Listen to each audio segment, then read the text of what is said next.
दीप प्रज्वलन होत आहे. दीप ज्योति परब्रह्म, दीप ज्योति जनार्दन, दीपो में हरह तु पापम, दीपर ज्योति नमोस्तुते.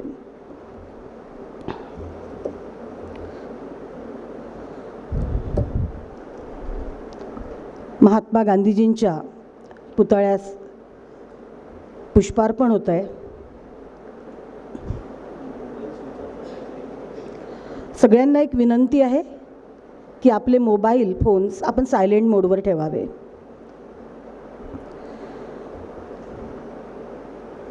सर्व अतिथींचं मी खूप खूप धन्यवाद मानते.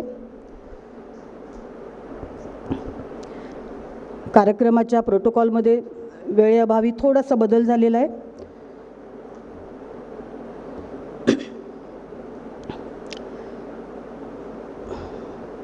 अतिथींनी यावं, आसनावर आपलं स्थान ग्रहण करावं अशी मी त्यांना विनंती करते.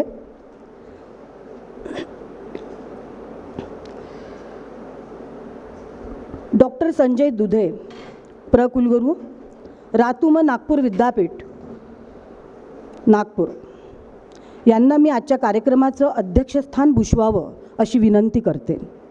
सर.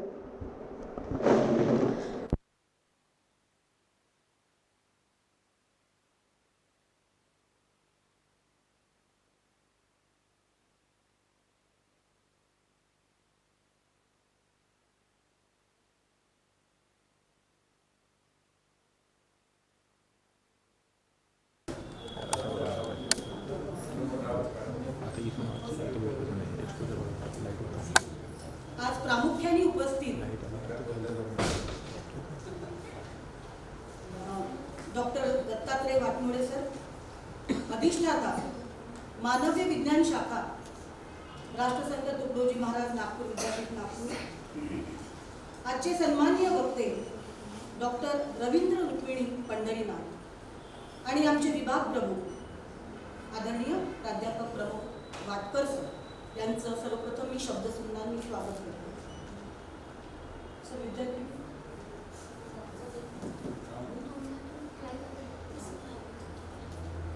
नेहमीप्रमाणे आपण या कार्यक्रमाची सुरुवात बघतोय.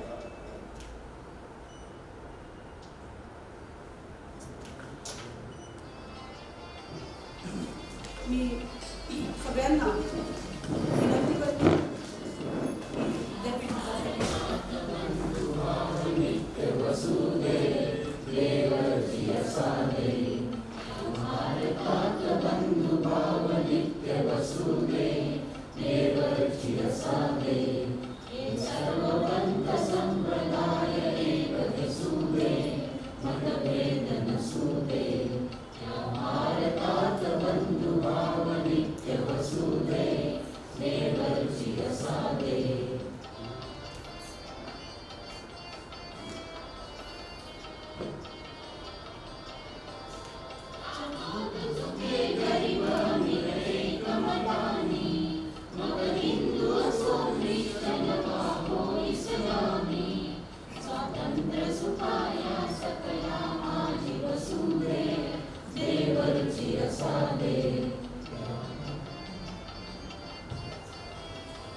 विद्यापीठ गीतानंतर पाहुण्यांच्या स्वागताकडे वळूया. मी आपले विभाग प्रमुख आदरणीय वाटकर सरांना अशी विनंती करते की त्यांनी आजच्या कार्यक्रमाचे अध्यक्ष आदरणीय डॉक्टर संजय दुधे सर यांचं स्वागत करावं. स्वागताचं स्वरूप आहे एक सुंदरसं रोपटे आणि सूतमाळ.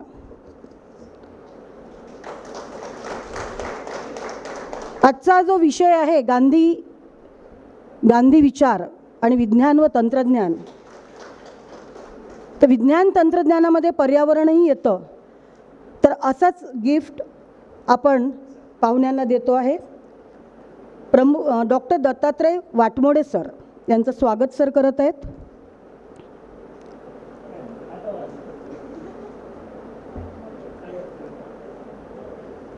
वाटमोडे सरांचं स्वागत सर करत आहेत.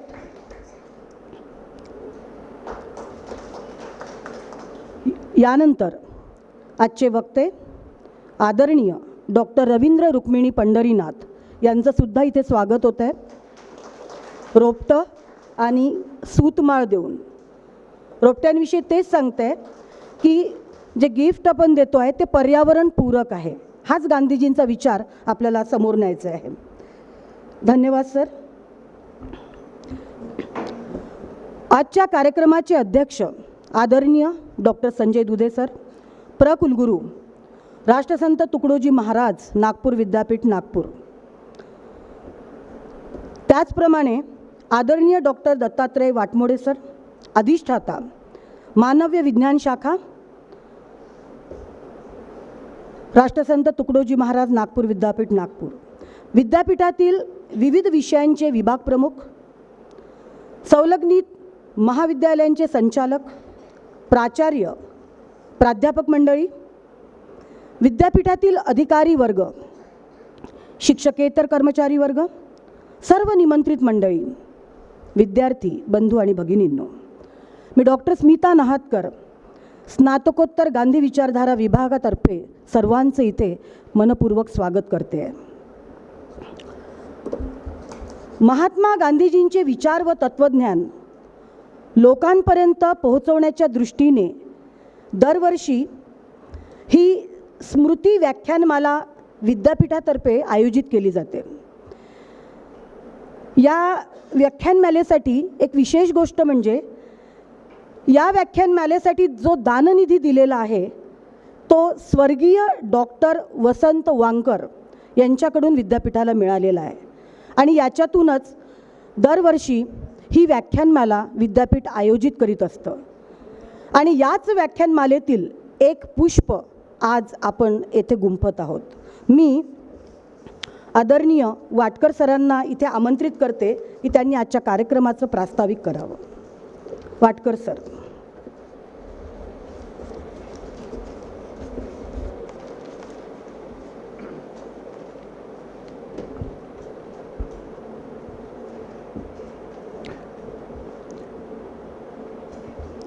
नमस्कार.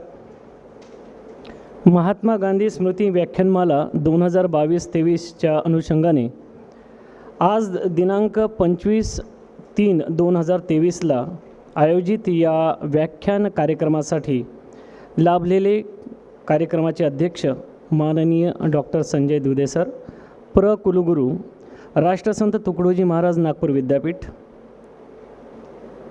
मंचावर प्रामुख्याने उपस्थित राष्ट्रसंत तुकडोजी महाराज नागपूर विद्यापीठाचे मानव विज्ञान शाखेचे अधिष्ठाता माननीय डॉक्टर दत्तात्रय वाटमोडे सर, आजच्या कार्यक्रमासाठी व्याख्याता म्हणून लाभलेले डॉक्टर रवींद्र रुक्मिणी पंढरीनाथ सर, विद्यापीठातील विविध विभागांचे विभाग प्रमुख, संलग्नित महाविद्यालयाचे संचालक, प्राचार्य, प्राध्यापक मंडळी, विद्यापीठातील अधिकारी, शिक्षकेतर कर्मचारी, निमंत्रित सर्व मंडळी, विद्यार्थी बंधू भगिनींनो, आजच्या या व्याख्यानमालेच्या कार्यक्रमात मी आपल्या सर्वांचे स्वागत करतो. तसेच आपल्या उपस्थितीसाठी आभार व्यक्त करतो. गांधीजींचे व्यक्तिमत्व बहुआयामी होते. म्हणूनच गांधींच्या व्यक्तिमत्वाची भुरळ निरनिराळ्या क्षेत्रात काम करणाऱ्या लोकांना, तत्त्वचिंतकांना, संशोधकांना पडत असते. आपण गांधींना भारताच्या स्वातंत्र्य लढ्यातील अतुलनीय योगदान व नेतृत्व क्षमतेसाठी जाणतोच. सत्य आणि अहिंसा यावर आधारित सत्याग्रहाचे तंत्र अखिल जगापुढे मांडणारे, तसेच कुठल्याही प्रकारे अन्यायावर मात करण्याची प्रेरणा देणारे गांधी आपणाला सर्वश्रुत आहेत. एक गोष्ट इथे विशेषत्वाने नमूद करतो. गांधींना वैद्यकीय क्षेत्रात रुची होती. त्यांना मूळचे डॉक्टर बनण्याचा असा मानस होता. मात्र घरून अनुकूल प्रोत्साहन मिळाले नाही. मात्र त्यांच्यातली चिकित्सक वृत्ती ती नेहमी कायम राहिली. या चिकित्सक वृत्तीतूनच आसपासच्या परिस्थितीचे अचूक निरीक्षण गांधीजी करू शकले. भारत आणि जगाला भेडसावणाऱ्या अनेक समस्यांची मूळ कारणे गांधींना समजली ती या वैज्ञानिक दृष्टिकोनातून, तसेच संशोधक वृत्तीमुळेच. आणि म्हणूनच गांधीजी या समस्यांचे निराकरण करण्यासाठीचे प्रात्यक्षिक उपायसुद्धा देऊ शकले. शिक्षण क्षेत्रात त्यांनी नई तालीमची संकल्पना दिली. आर्थिक क्षेत्रात स्वदेशी व ट्रस्टीशिपची संकल्पना त्यांनी दिल्या. आरोग्य क्षेत्रात प्राकृतिक चिकित्सा पद्धतीवर भर दिला. राष्ट्रविकासात ग्रामीण क्षेत्रातील योगदान नजरेसमोर ठेवून ग्रामीण स्वयंपूर्णता, स्वावलंबन व आत्मनिर्भरतेवर भर दिला. शांतीपूर्ण सह अस्तित्वाचे मर्म समजून आश्रम जीवन पद्धतीतून अहिंसा व सर्वधर्म समभावाच्या तत्त्वाने त्यासाठी प्रयत्न केले. हिंद स्वराज या पुस्तकात गांधींनी पश्चिमी औद्योगिक संस्कृतीवर टीका केली. मोठी उद्योग, भांडवलशाही या संदर्भात सुद्धा मोठा विरोध केला. मात्र म्हणून गांधीजी हे प्रगतीवादी किंवा सुधारणावादी नव्हते असे नाही. श्रमिकांना बेरोजगार करणाऱ्या औद्योगिक, वैज्ञानिक प्रगती व तंत्रज्ञानावर गांधींचा आक्षेप होता. गांधींनी विज्ञानाच्या उपयोजनातून मानवी श्रम वाचविणारा, परंतु मानवाचे आर्थिक विस्थापन न करणाऱ्याच्या दृष्टीने उपयुक्त असे तंत्रज्ञान स्वीकारण्यावर भर दिला. म्हणूनच कपडे शिवणाऱ्यांचे श्रम व वेळ वाचविणाऱ्या सिविंग मशीन, शिलाई मशीन ज्याला आपण म्हणतो, त्याचे गांधींनी स्वागत केले. कृषी क्षेत्रात शेतकरी वापरतात त्या परंपरागत तंत्रज्ञानात योग्य तो बदल करून वेळ व श्रम वाचले पाहिजे याकडे गांधींनी लक्ष वेधले. चरखा यंत्रात उपयुक्त बदल करण्याच्या दृष्टीने गांधींनी मोठे बक्षीससुद्धा जाहीर केले. याच संदर्भातून all India village industries association आणि ऑल इंडिया स्पिनर्स असोसिएशनच्या स्थापनेमागील गांधीजींची प्रेरणा किती दूरदृष्टीची व वैज्ञानिक होती हे आपल्याला दिसून येते. आध्यात्मिक उन्नयनासाठी सत्य, अहिंसा, ब्रह्मचर्य आदी एकादश व्रताचा पुरस्कार व अवलंबन गांधीजींनी केला. त्यासोबतच मानवी जीवनातील महत्त्वपूर्ण आहार, आरोग्य, स्वच्छता या क्षेत्रातील विज्ञानाचे महत्त्व गांधींनी जाणले व त्यातूनच विज्ञानपूरक सवयी व उपाय सुचविले. अशा अनेक बाबीतून गांधींचा वैज्ञानिक दृष्टिकोन आपल्याला दिसतो. गांधींचा एकूणच दृष्टिकोन हा उपयुक्त तंत्रज्ञान म्हणजेच ॲप्रोप्रिएट टेक्नॉलॉजी विकसित करण्याच्या दृष्टीने पूरक होता. त्यांचा विरोध मशीनला नसून मॅड क्रेज फॉर मशीनला होता. यासोबतच गांधींना कॅपिटल इंटेन्सिव्ह टेक्नॉलॉजी म्हणजेच भांडवलपूरक तंत्रज्ञानाच्या ऐवजी लेबर इंटेन्सिव्ह टेक्नॉलॉजी म्हणजेच श्रमपूरक तंत्रज्ञान अभिप्रेत होते. सरळ यंत्रे आणि तंत्रज्ञानातून भारतातील सर्वसामान्य जनतेच्या हिताचे व प्रत्येकासाठी आर्थिक उत्पन्नाचे स्रोत विकसित व्हावे हा गांधींचा दृष्टिकोन होता. गांधींच्या अशा सर्व विचारांचा परामर्श आजच्या व्याख्यानाचे वक्ते डॉक्टर रवींद्र रुक्मिणी पंढरीनाथ हे करणार आहेत. त्यामुळे त्यांचे उद्बोधन आपला सर्वांसाठी निश्चितच प्रेरणादायी व मार्गदर्शक ठरेल. आजच्या त्यांच्या व्याख्यानातून गांधींच्या व्यक्तिमत्वातील वैज्ञानिक दृष्टिकोनाचा पैलू समर्थपणे प्रस्तुत होईल अशी खात्री व्यक्त करतो आणि आपले प्रास्ताविक पूर्ण करतो. धन्यवाद. धन्यवाद सर. सरांच्या प्रास्ताविकातनं जवळपास सगळंच क्लिअर झालेलं आहे. मी यानंतर आजचे सन्माननीय वक्ते डॉक्टर रवींद्र रुक्मिणी पंढरीनाथ यांचा परिचय इथे थोडक्यात देत आहे. सरांची शैक्षणिक पात्रता M.Pharm नागपूर विद्यापीठातूनच झाल्या आहेत. But he is an IITian Mumbai IITमधनं सरांनी PhD केलेलं आहे. हे खूपच एक उल्लेखनीय आणि गौरवाची बाब मला वाटते. सरांचं सामाजिक कार्य कसं चौफेर आहे. कार्यकर्ता म्हणून, लेखक म्हणून, अनुवादक म्हणून आणि संपादक म्हणून. त्यांनी छात्र युवा संघर्ष वाहिनी, नर्मदा बचाव आंदोलन, स्त्री पुरुष समतेसाठी पुरुषांची चळवळ, सेवाग्राम कलेक्टिव्ह या संस्था चळवळींच्या कार्यात सक्रिय सहभाग घेतलेला आहे. गर्भलिंग परीक्षा समस्येवर संशोधन, संघटन, आंदोलन आणि त्याविषयीच्या राज्य आणि केंद्र पातळीवरील कायदेनिर्मितीत सक्रिय सहभाग आहे. एक अतिशय महत्त्वाचं म्हणजे गेली 10 वर्ष सर वर्धा सेवाग्राम आश्रमाच्या परिसरात राहून गांधी विचारांचे अध्ययन, विविध रचनात्मक संस्थांच्या कार्यात सहभाग, गांधी 150 ह्या निमित्ताने सेवाग्राम कलेक्टिव्ह या समूहाच्या माध्यमातून लोकांचा गांधी लोकांपर्यंत, विशेषतः युवकांपर्यंत नेण्याचे महत्त्वपूर्ण कार्य अविरत करत आहेत. सरांचं लेखन पण खूप अगाध आहे. त्यांच्या कादंबरीला अनेक प्रतिष्ठित पुरस्कार मिळाले आहे. खेळघर, कोकण मराठी साहित्य परिषदेचा श्रीना पेंडसे पुरस्कार सरांना 2012ला मिळाला आहे. लोकमत साहित्य पुरस्कार मिळालेला आहे 2013ला. भाऊसाहेब नांदुरकर पुरस्कार आहे 12-13ला. अनुष्टुप प्रतिष्ठानचा विभावरी पाटील स्मृती पुरस्कार आहे 2013चा. महाराष्ट्र फाउंडेशन पुरस्कार आहे 2015चा. त्यांची बाकीची खूप उल्लेखनीय पुस्तके आहेत. लेकीच्या जन्माभोवती म्हणजे पुस्तकांचे विषय पाहण्यासारखे आहे आणि आजचा विषय हा जो कनेक्ट आहे हे मला सांगायचं आहे की लेकीच्या जन्माभोवती गर्भलिंग परीक्षा विषयावरील मराठीतलं पहिलं पुस्तक आहे 1998मध्ये. वेताळाच्या आरोग्य कथा म्हणजे आरोग्यावरही त्यांनी काम केलेलं आहे. सामाजिक व्यक्तिगत आरोग्याची हसत खेळत चर्चा, सर्वांचे गांधी म्हणजे आज म्हणूनच सर या व्यासपीठावर आहेत. 21व्या शतकातील तरुण वाचकांसाठी लिहिलेले गांधी चरित्र 2022मध्ये आत्ताच अलीकडेच प्रकाशित झालं आहे. त्यानंतर ईश्वर मला गुणगुणतो दीप रागाप्रमाणे या ज्ञानपीठ पुरस्कार प्राप्त काव्यसंग्रहाचा अनुवाद पण सरांनी केलेला आहे.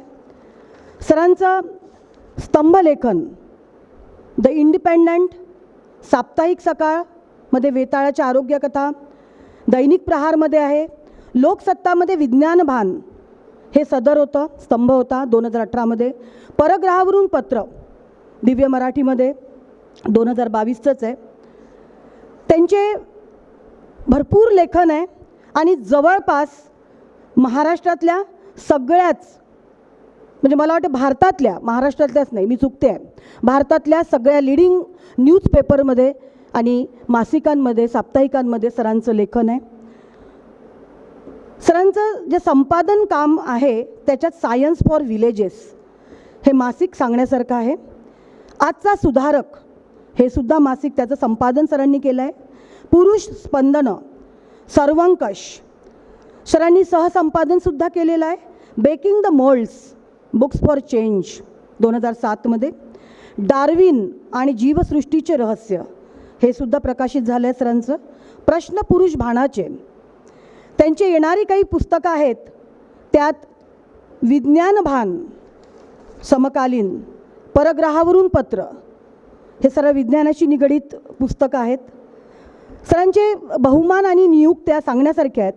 गर्भलिंग परीक्षा व गर्भलिंग निवड या विषयावर महाराष्ट्र शासन व केंद्र सरकारने नेमलेल्या तज्ज्ञ समितीचे सभासद व त्यासंबंधीच्या कायद्याचा मसुदा तयार करण्याचे कार्य सरांनी केलेले आहे 87 ते 2004 या काळात. Harvard school of public health व युनिसेफ या संस्थांसाठी विशेषज्ञ म्हणून सरांचं खूप मोठं काम आहे.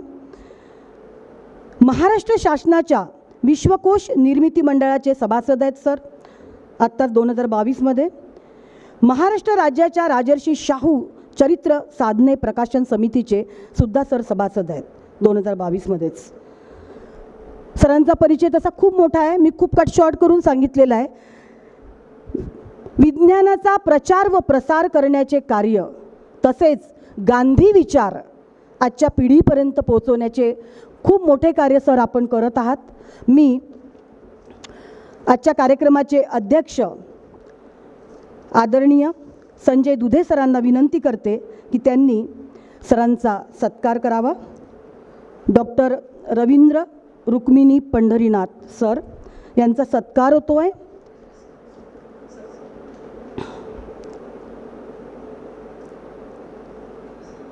आदरणीय डॉक्टर संजय दुधे सर, डॉक्टर दत्तात्रय वाटमोडे सर आणि आदरणीय प्रमोद वाटकर सर हे सत्कार करत आहेत. सत्काराचं स्वरूप आहे शॉल, श्रीफळ व ग्रामगीता.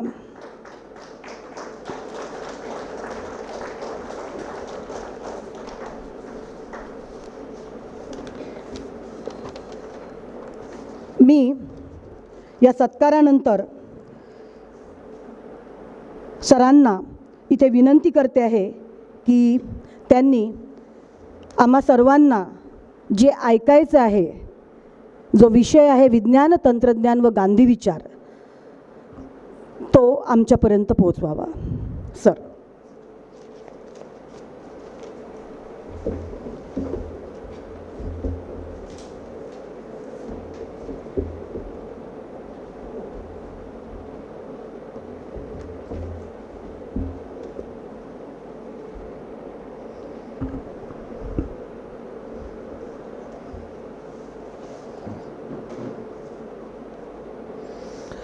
नमस्कार. ह्या कार्यक्रमाचे अध्यक्ष डॉक्टर संजय तुपे सर, याला प्रमुख पाहुणे जे आहे डॉक्टर दत्तात्रय वाटमोडे सर, कार्यक्रमाचे आयोजक डॉक्टर प्रमोद वाटकर सर आणि बंधूंनो आणि भगिनींनो,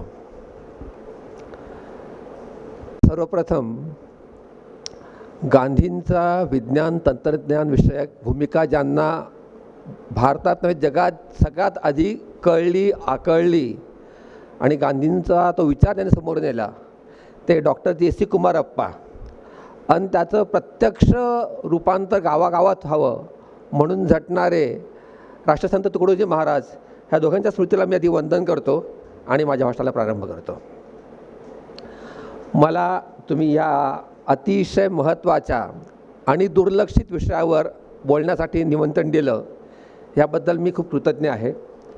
कारण गांधींच्या विषयी जेवढं बोलावं तेवढं कमीच आहे. ज्या माणसावर लाखाहून जास्त पुस्तकं लिहिली जात आहेत, त्यांच्या आयुष्यातला प्रत्येक क्षणोक्षण पिंजून काढला जातो आहे.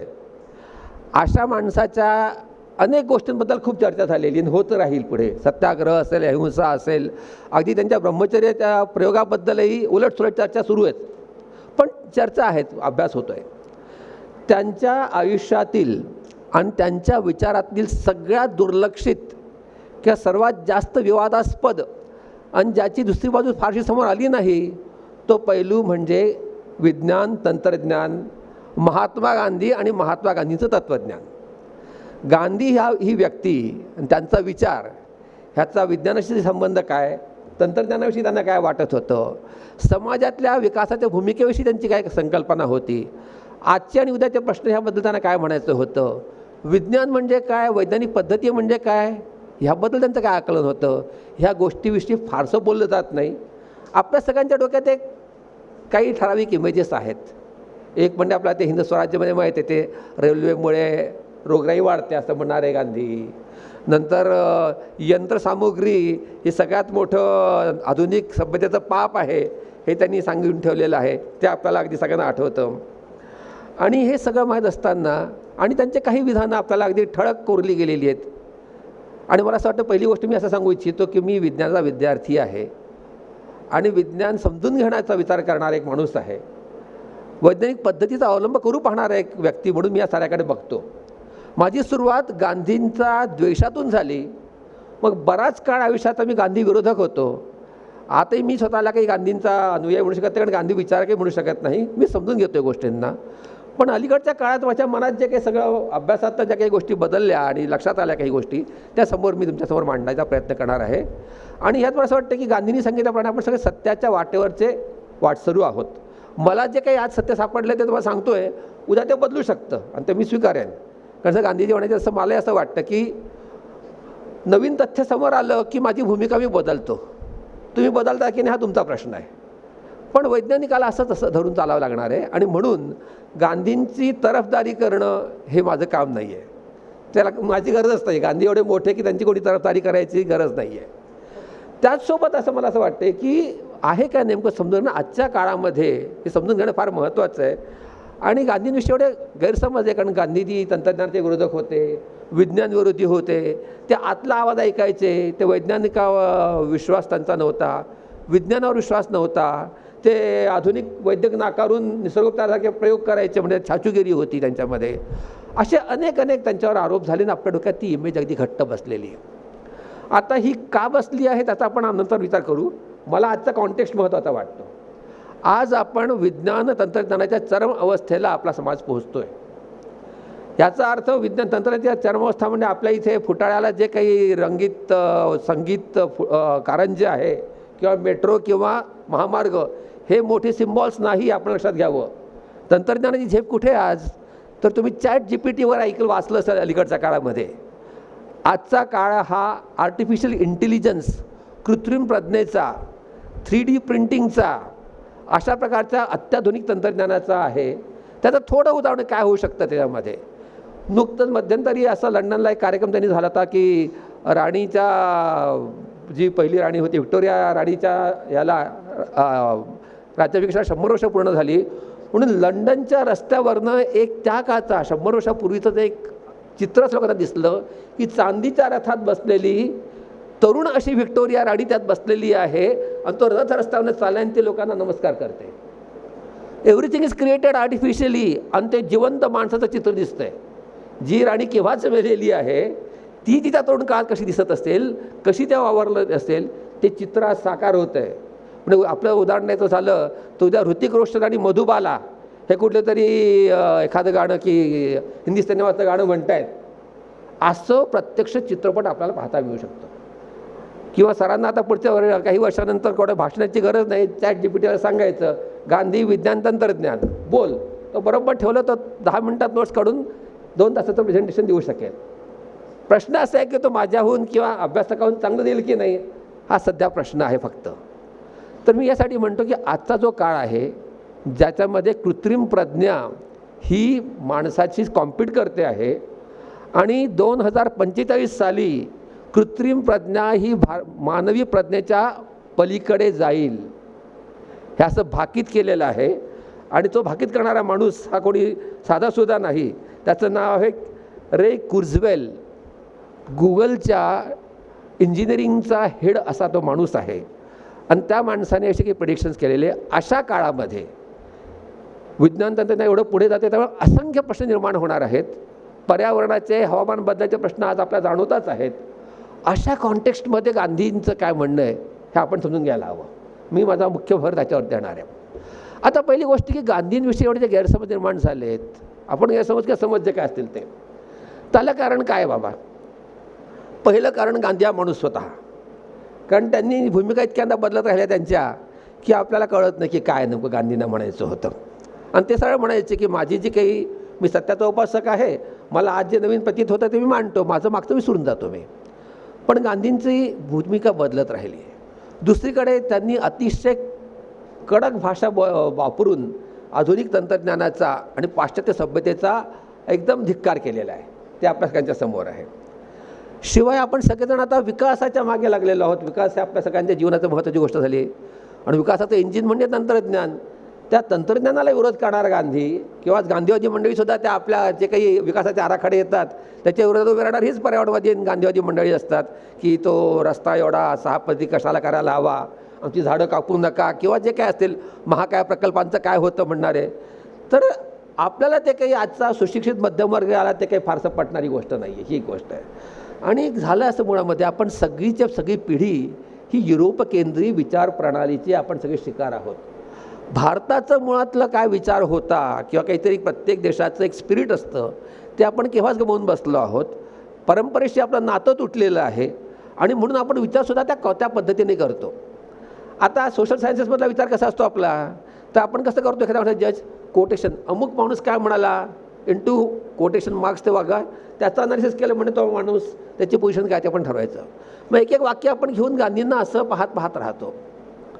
आता या सगळ्यांमध्ये काहीतरी गडबड अशी झालेली आहे की गांधी हा समग्रतेचा पूजक होता आणि गांधी म्हणायचे की माझे जे काही मूल्यांकन करायचे ते मी काय बोलतो यार करू नका, माय लाईफ इज माय मिशन.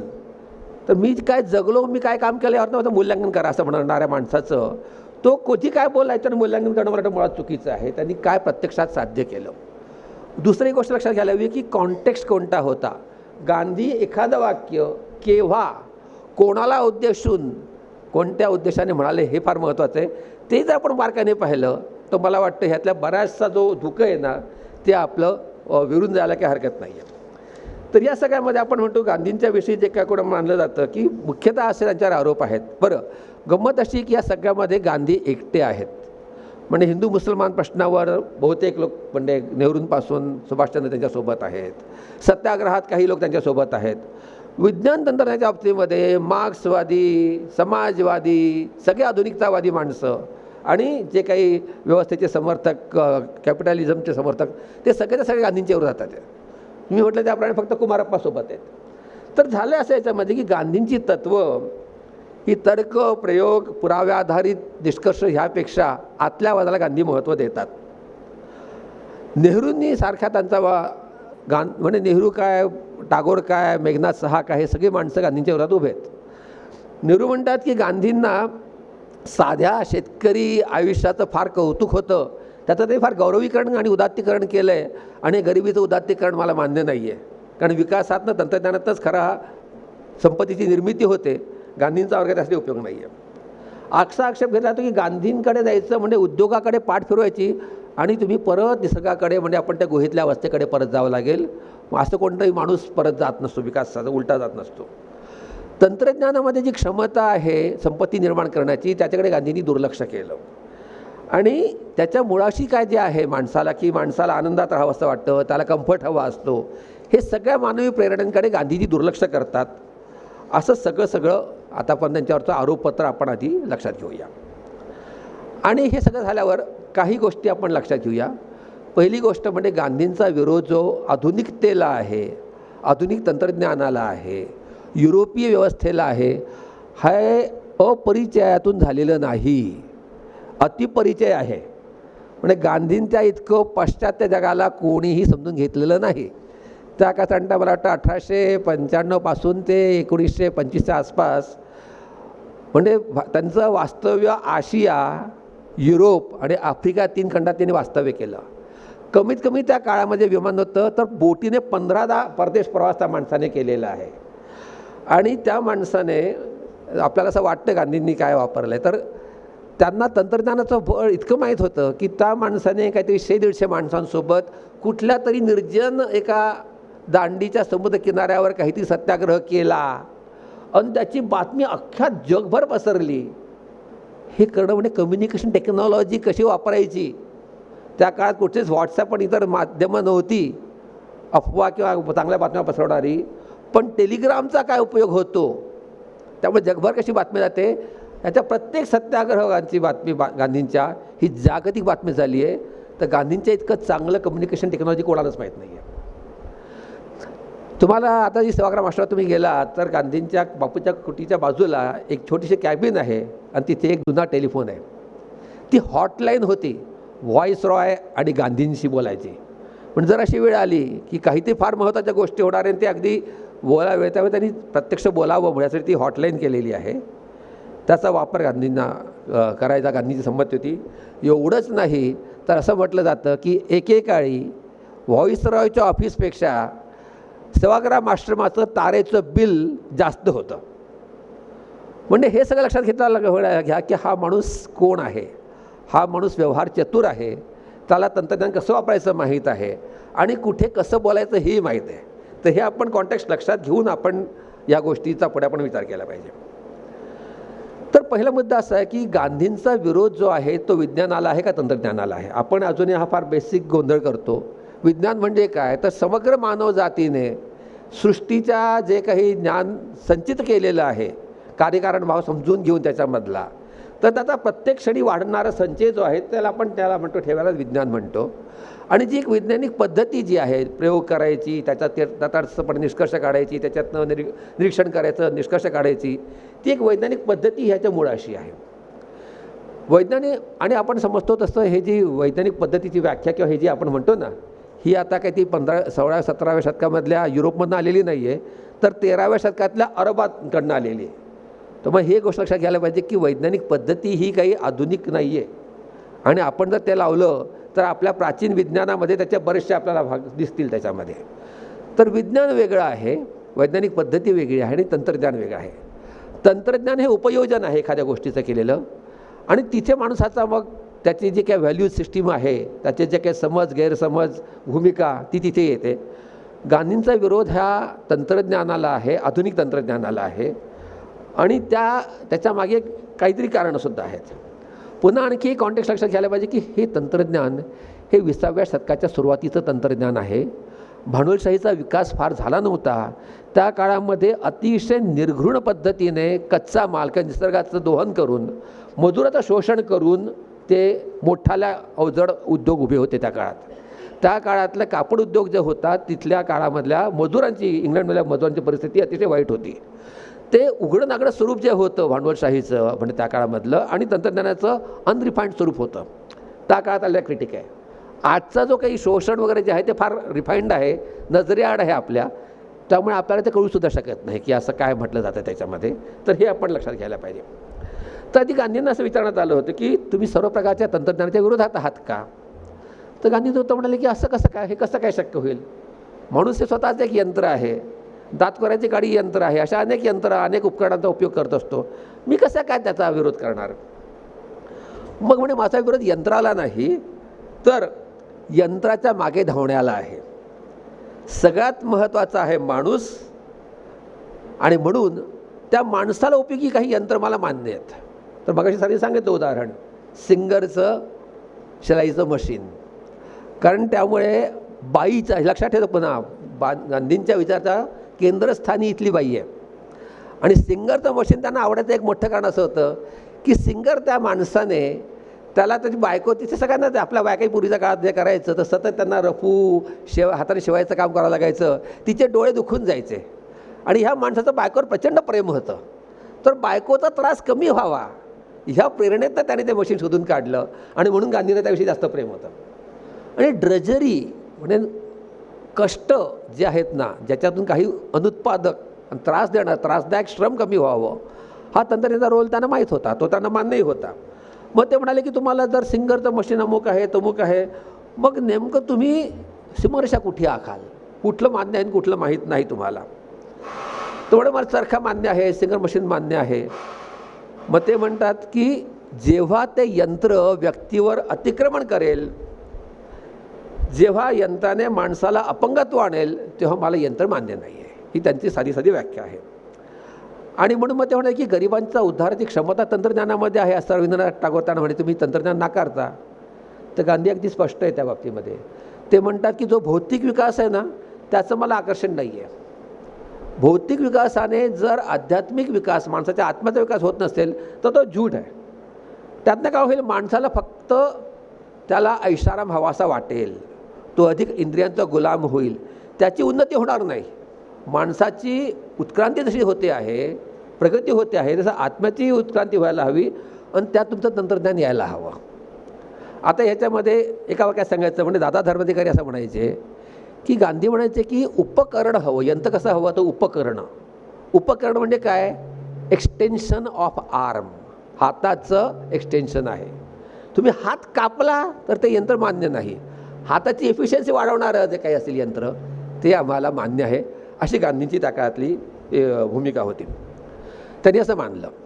पण म्हटलं हा एक छोटा भाग झाला. आपण तेव्हा असं म्हणू की हे कुटीरोद्योग करून काय होणार आहे आपल्याला, त्याचं काय काम आपलं होईल.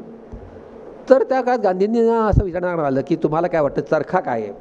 तर गांधी म्हणाले की मी चरखा यासाठी म्हटलं आहे की त्यांचे निकष जे होते ते तंत्रज्ञान इथल्या गरीब माणसाला, त्यांचं साधं म्हणणं होतं आतापर्यंत विज्ञान तंत्रज्ञानाने श्रीमंत लोकांसाठी काम केलेलं आहे, त्यांच्या फायद्याचं काम केलं आहे.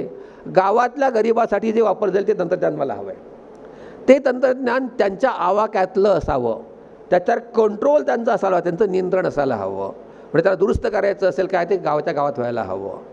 आणि त्याच्यामुळे त्यांचे कष्ट कमी व्हायला हवे आहेत. त्याच्यामुळे संपत्तीचं केंद्रीकरण न होता अनेकांमध्ये ती वाटली जायला हवी आहे. आणि पर्यावरणाचं नुकसान व्हायला नको. एवढे सगळे निकष जिथे असतील ते मला मान्य आहे. आणि मला हे माहीत आहे की चरखा हे फार अजून प्रॉडक्टिव्ह नाही आहे. तुम्ही चरख्याच्या मदतीने काय तुम्ही कसं काय मिलच्या यंत्राशी स्पर्धा करता. तर आपण लक्षात घ्यायला पाहिजे की त्यांनी त्या काळामध्ये खादीचं एवढं महत्त्व होतं की कोट्यावधी लोकांनी खादीचा अंगीकार केला. त्यामुळे तिथल्या इंग्लंडमधल्या संपूर्ण टेक्स्टाईल कपडाच्या उद्योगाला प्रचंड मोठा सेटबॅक बसला. त्यांच्या मिल बंद पडल्या. आणि म्हणून गोलमेज परिषदेसाठी जेव्हा गांधीजी गेले तेव्हा तिथल्या मिल मालकांनी आणि तिथल्या मजुरांनी गांधींना बोलवलं, सांगितलं आमच्या पोटावर पाय येतो तुमच्या ह्याच्यामुळे. तर गांधी तिथे गेले आणि मजुरांना म्हणाले मी तिथेच राहिले लेबर कॉलनीमध्ये, मला माफ करा मी तुमच्यासोबत आहे. तुमचं शोषण हे भांडवलदार करत आहात, आमचे शोषण ते करताय, आपण दोघे मिळून त्यांच्या विरोधात लढू. पण ताकद अशी होती की प्रचंड मोठ्या प्रमाणावर म्हणजे त्यांचा जो काही एक्सपोर्ट होता त्याचा ते 80% जास्त एक्सपोर्ट बंद पडला होता. एवढी खादीची ताकद होती. पण गांधी म्हणाले की मला हे माहिती आहे की चरखा हे काही शेवटचं रूप नाही आहे. तर एक फार महत्त्वाची गोष्ट सांगायला हवी की गांधींनी त्या काळामध्ये चरख्याचं उत्तम डिझाईन निर्माण करावं म्हणून 1 लाख रुपयाचं बक्षीस, त्या काळातलं 1 लाख म्हणजे आजच्या काळात ते 10 कोटी होतील किमान, ते दिले होते. आणि त्याच्यामध्ये त्यांनी जे निकष लावले होते ना त्याच्यावरनं गांधींना विज्ञानाविषयी काय वाटतं हे आपल्याला स्पष्ट होतं. ते म्हणजे गंमत अशी की त्या सगळ्या निकषांना पूर्ण प्रमाणाला यंत्र मिळालं नाही. अर्थात त्याच्यामध्ये अंबर चरखा, आता सौरशक्तीवरचे चरखे आलेत, पण ते निकष फार इंटरेस्टिंग आहे. चरखा वजनाने हलका, उचलून ने-आण करण्यास सोपा आणि हाताने वा पायाने ग्रामीण भारतात ज्या पद्धतीने चालवतो तसा तो असावा. भारतात जगात कोणी तो बनवा हरकत नाही आहे. सर्वसाधारण भारतीय स्त्रीला तिची फार दमछाक न होता दिवसाकाठी 8 तास काम नीट करता यावं अशी त्याची रचना असावी. त्यातनं 8 तास काम केल्यानंतर साधारणतः 16,000 फूट सूत त्यातनं घातलं जावं. त्याची किंमत 150 रुपयाहून जास्त नसावी. ती लोकल मटेरियलपासून तो बनला असावा. त्याचा रखरखाव रिपेअर इथेच होणं शक्य असावं आणि त्याचं शेल्फ लाईफ साधारणतः 20 वर्ष असावं एवढं त्यांनी सांगितलेलं आहे. आणि ह्या सगळ्यामध्ये असं आहे की ह्या सगळ्यात तंत्र म्हणजे मुख्य म्हणजे तो काम करणारी जी बाई आहे तिच्या श्रमाचा तिला त्रास होऊ नये हे केंद्रस्थानी विचार ठेवून त्यांनी हे केलेलं आहे. आता आपण हे एक उदाहरण घेतलं. आता हेच मोठ्या उदाहरणाने मगाशी सरांनी उल्लेख केला, ते मला उदाहरण सांगायचं आहे की फक्त प्रश्न नुसता चरख्याचा नव्हता, तर त्यांनी त्या काळामध्ये संपूर्ण ग्रामोद्योगाचा विचार केला. आता थोडं आपण विज्ञान ते थोडं बाहेर येऊन विचार करूया की हे सगळं चाललं काय ग्रामोद्योग आणि विज्ञान. आजच्या परिभाषेत हे सगळं कोणासाठी असतं तर जनतेसाठी असतं. भारताच्या स्वातंत्र्याचा लढा लढवायचा आहे. तो लढा लढण्यासाठी पूर्वीच्या काळात सुशिक्षितातले बॅरिस्टर वगैरे काँग्रेसमध्ये असायचे, ते इंग्लिशमध्ये भाषण द्यायचे, टाय लावून यायचे, एक इंग्लिशमध्ये प्रस्ताव करून पाठवायचे. ते स्वरूप गांधींना बदलायचं आणि त्यांना इथल्या सर्वसामान्य माणसाला उभं करायचं आहे देशासाठी. कसे उभे राहतील, कोण होतं भारतातले माणसं आणि त्यांनी कुठले उद्योग घेतले आणि काय केलं. सत्याग्रह त्यांनी केला कुठला तर पहिला निळीचा सत्याग्रह, शेतकऱ्यांचा प्रश्न. बारडोलीचा सत्याग्रह, शेतसाऱ्याचा प्रश्न. नंतर त्यांनी जे काही गोष्टी घेतल्या त्यांनी कुठल्या गोष्टींना आणखी समोर केलं, विणकर. कारण आधी सूतकताई आणि नंतर विणकर. विणकर म्हणजे त्या काळामध्ये हिंदू आणि मुसलमान दोघांमधले फार मोठ्या प्रमाणावर विणकर होते. तेल घाण्याची पुन्हा त्यांनी सुरुवात केली, तेल घाण्याचं पुनरुज्जीवन केलं. म्हणजे थोडक्यात सांगायचं म्हणजे गावगाड्याच्या मध्यभागी असणारा शेतकरीवर शेतकऱ्याचे इम्प्लिमेंट्स जे आहेत ते मगाशी उल्लेख केला, जसं बारडोलीला यंत्रविद्यालय स्थापन झालं गांधींच्या प्रेरणेने. त्याची कल्पना अशी की जे आपले आर्टिसन्स जे आहेत, कारागीर आहेत, सुतार आहे, लोहार आहेत, इतर आहेत, त्यांचे इक्विपमेंट कसे आहेत ते त्याच्यात नवीन भर पडावी. पण शेतकऱ्याला नंदणी खुरपणी नांगर करण्यासाठी चांगले इक्विपमेंट बनवायसाठी त्यांनी एक विद्यालय स्थापन झालं तिकडे. म्हणजे इथल्या आर्टिसन्सचं टेक्नॉलॉजी अपग्रेडेशन कसं होईल त्यांनी विचार केला. मग केंद्रस्थानी शेतकरी, त्याच्या बाजूला आपण जे म्हणतो हे सगळे बलुतेदार आणि जी सगळी सिस्टीम आहे. आजच्या भाषेत सांगायचं तर OBC समाज जो देशातील 65 ते 70% माणूस आहे, जो शेतकरी आहे आणि जो एकतर कारागीर आहे, त्या सगळ्यांचं यांत्रिकीकरणामुळे ब्रिटिशांच्या नीतीमुळे संपूर्ण उद्ध्वस्त झाले होते. त्यांना स्वतःला पुनरुज्जीवन करण्यासाठी गांधींचा विचार होता. या दृष्टीने आपण विचार करूया. आणि त्यांना माहिती की तंत्रज्ञान असल्याशिवाय ते पुन्हा उभे राहणार नाही आहे.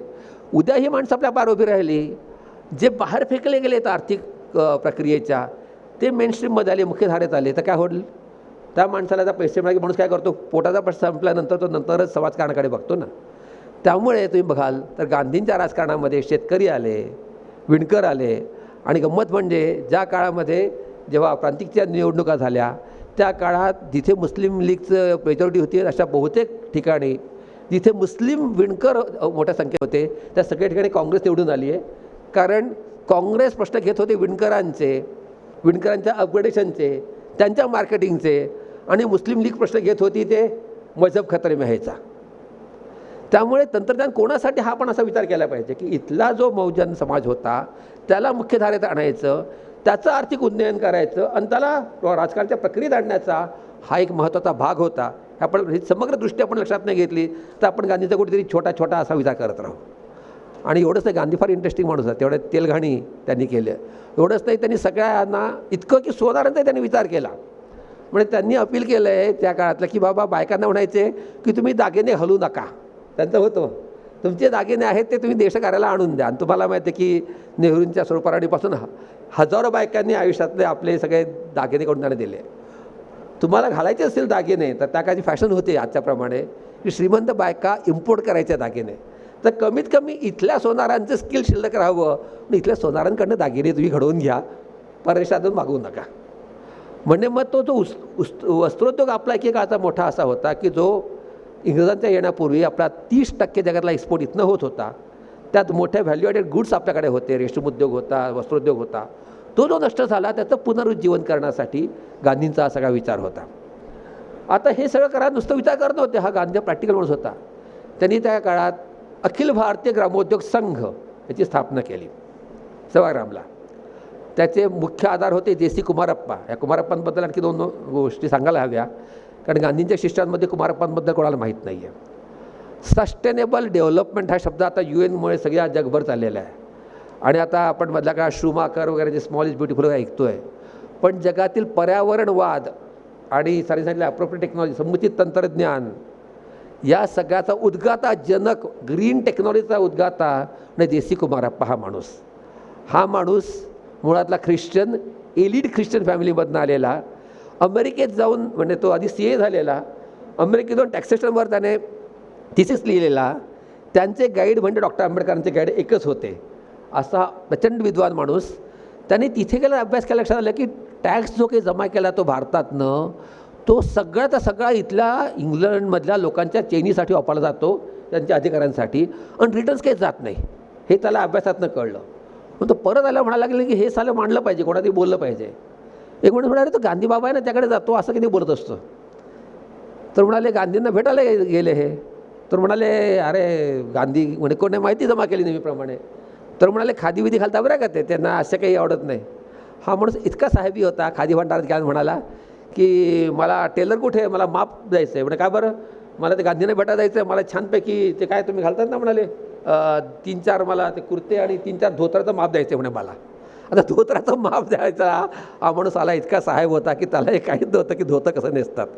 आणि नकाशखांत असा पोशाख करून तो गांधींकडे गेला. आणि पहिल्या भेटीतच गांधींना कळलं, तर गांधी फार हुशार माणूस होता. आणि गांधींनी त्यांना आपल्यासोबत घेतलं. आणि हा माणूस गावात राहून पूर्ण आयुष्य त्याने गांधी प्रणित अर्थशास्त्र त्यांनी मांडलं. ते कुमारप्पा ह्या अखिल भारतीय ग्रामोद्योग संघाचे सेक्रेटरी होते. पण त्यासोबत त्याचे कोण माणसं होती मग त्याच्या कमिटीवर त्यांनी गांधीजींनी बोलवलं. प्रफुल्लचंद्र राय, जगदीशचंद्र बोस आणि सी व्ही रामन, त्या काळातले देशातले सर्वात 3 सायंटिस्ट ज्यांना जागतिक कीर्तीचे होते, त्या तिन्ही शास्त्रज्ञांना, रवींद्रनाथ टागोर आणि बिर्ला या सगळ्यांना त्यांनी त्या कमिटीवर ठेवलं. शास्त्रज्ञांनी सांगितलं, मी मगाशी बोललो ते, की आतापर्यंत विज्ञानाचा उपयोग हा व्यवस्थेसाठी झालेला आहे, गावातल्या गरिबांना कसा उपयोग करायचा ह्याचं काम हे ग्रामोद्योग संघ करेल.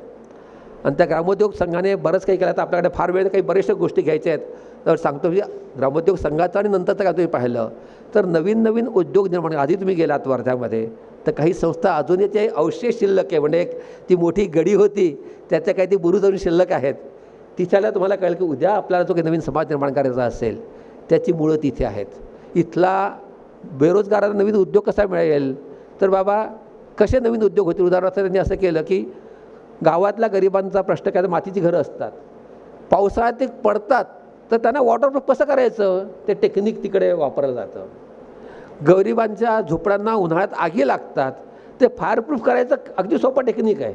डायमोनियम फॉस्फेट आपल्याकडे वापरतो आपण, 2.5% सोल्युशनमध्ये ते गवत भिजवून ठेवायचं, वाळवायचं आणि त्याच्याने शाख करायची झोपडी. त्याला तुम्ही आग लावली तरी ते पेटत नाही.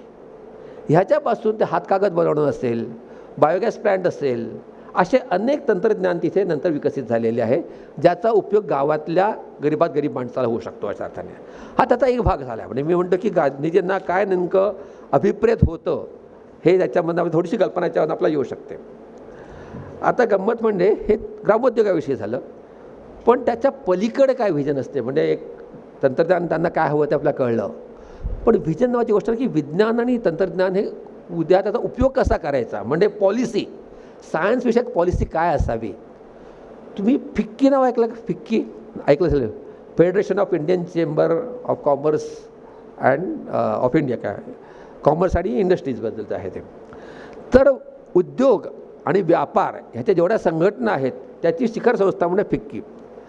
1927चा सुमारे 25 साली गांधींसारख्या काहींच्या डोक्यात आलं की स्वातंत्र्य पहा म्हणजे 20 त्यांनी नुकतंच आले होते, 25 साली त्यांच्या लक्षात आलं होतं की काय 10-15-20 वर्षामध्ये स्वातंत्र्य पण मिळून घेऊ. कॉन्फिडन्स आला होता. जेव्हा ते स्वतंत्र होईल तेव्हा उद्योग लागेल, व्यापार लागेल, कारण यांनी निष्ठा केलं तर त्याचा विचार करणे एक मोठी यंत्रणा लागेल. म्हणून 1927 साली फिक्कीची स्थापना केली आणि त्याच्यामधलं एक महत्त्वाचं नाव गांधी होतं ते करण्यामागे. मग गांधींना विचारलं होतं की तुम्हाला 1940 सालचा इंटरव्ह्यू आहे, लोहिया यांनी त्यांना विचारलं होतं की तुमच्या सगळ्या गोष्टीविषयी ठीक आहे हो, पण तुमच्या ग्रामोद्योगाविषयी फार गोंधळ आहे, आम्हाला कळते तुम्हाला काय ग्रामोद्योगात काय काय असावं तुम्हाला वाटतं किंवा तंत्रज्ञानात काय असायला हवं. तर ते म्हणाले चरखा, कुटीरोद्योग, ग्रामोद्योग हे असतीलच, पण ते म्हणतात त्याच्यासोबत मला असं वाटतं की पोलाद,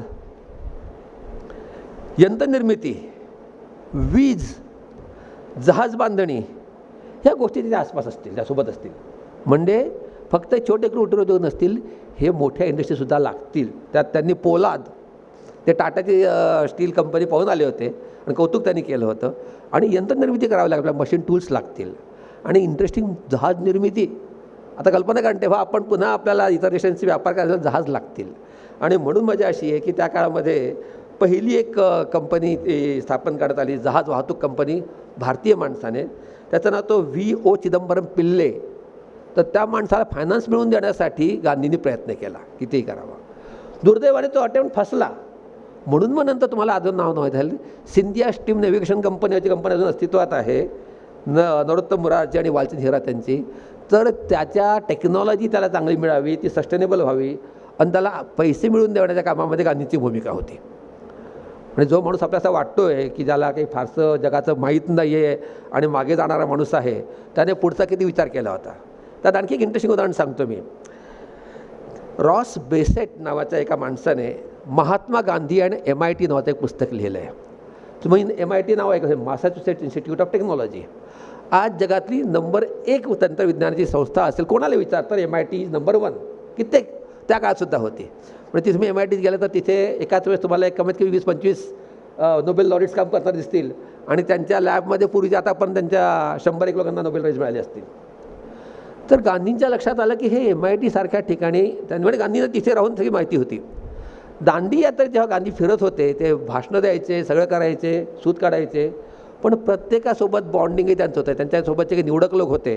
त्यात सगळ्यात यंग मुलगा होता त्याचं नाव होतं बाळ कानेटकर.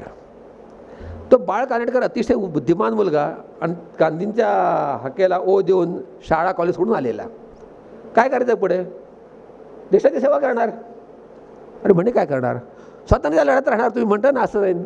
अरे ठीक आहे, पण काय करतो?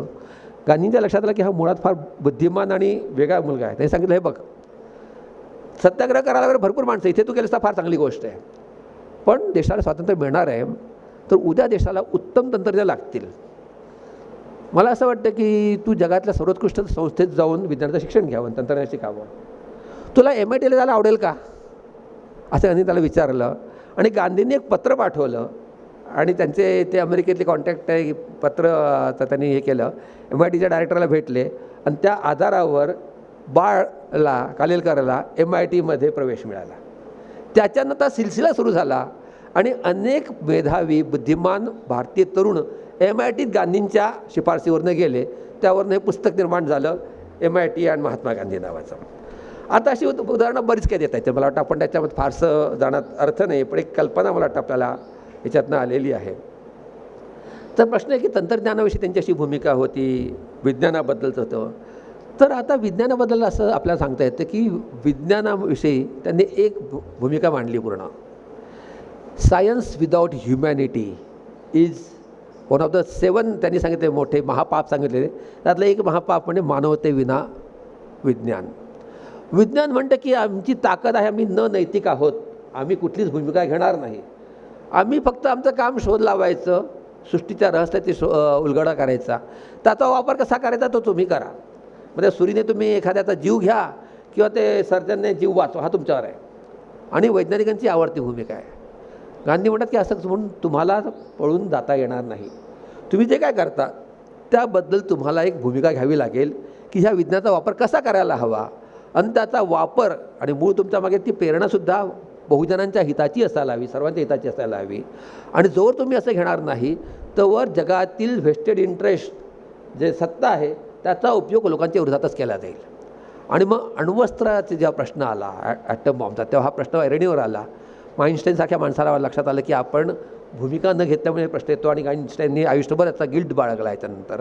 आणि म्हणून ते असं म्हणायला लागले की वैज्ञानिकाला भूमिका घ्यायलाच हवी की विज्ञान कोणत्या दिशेने जाणार आहे ते.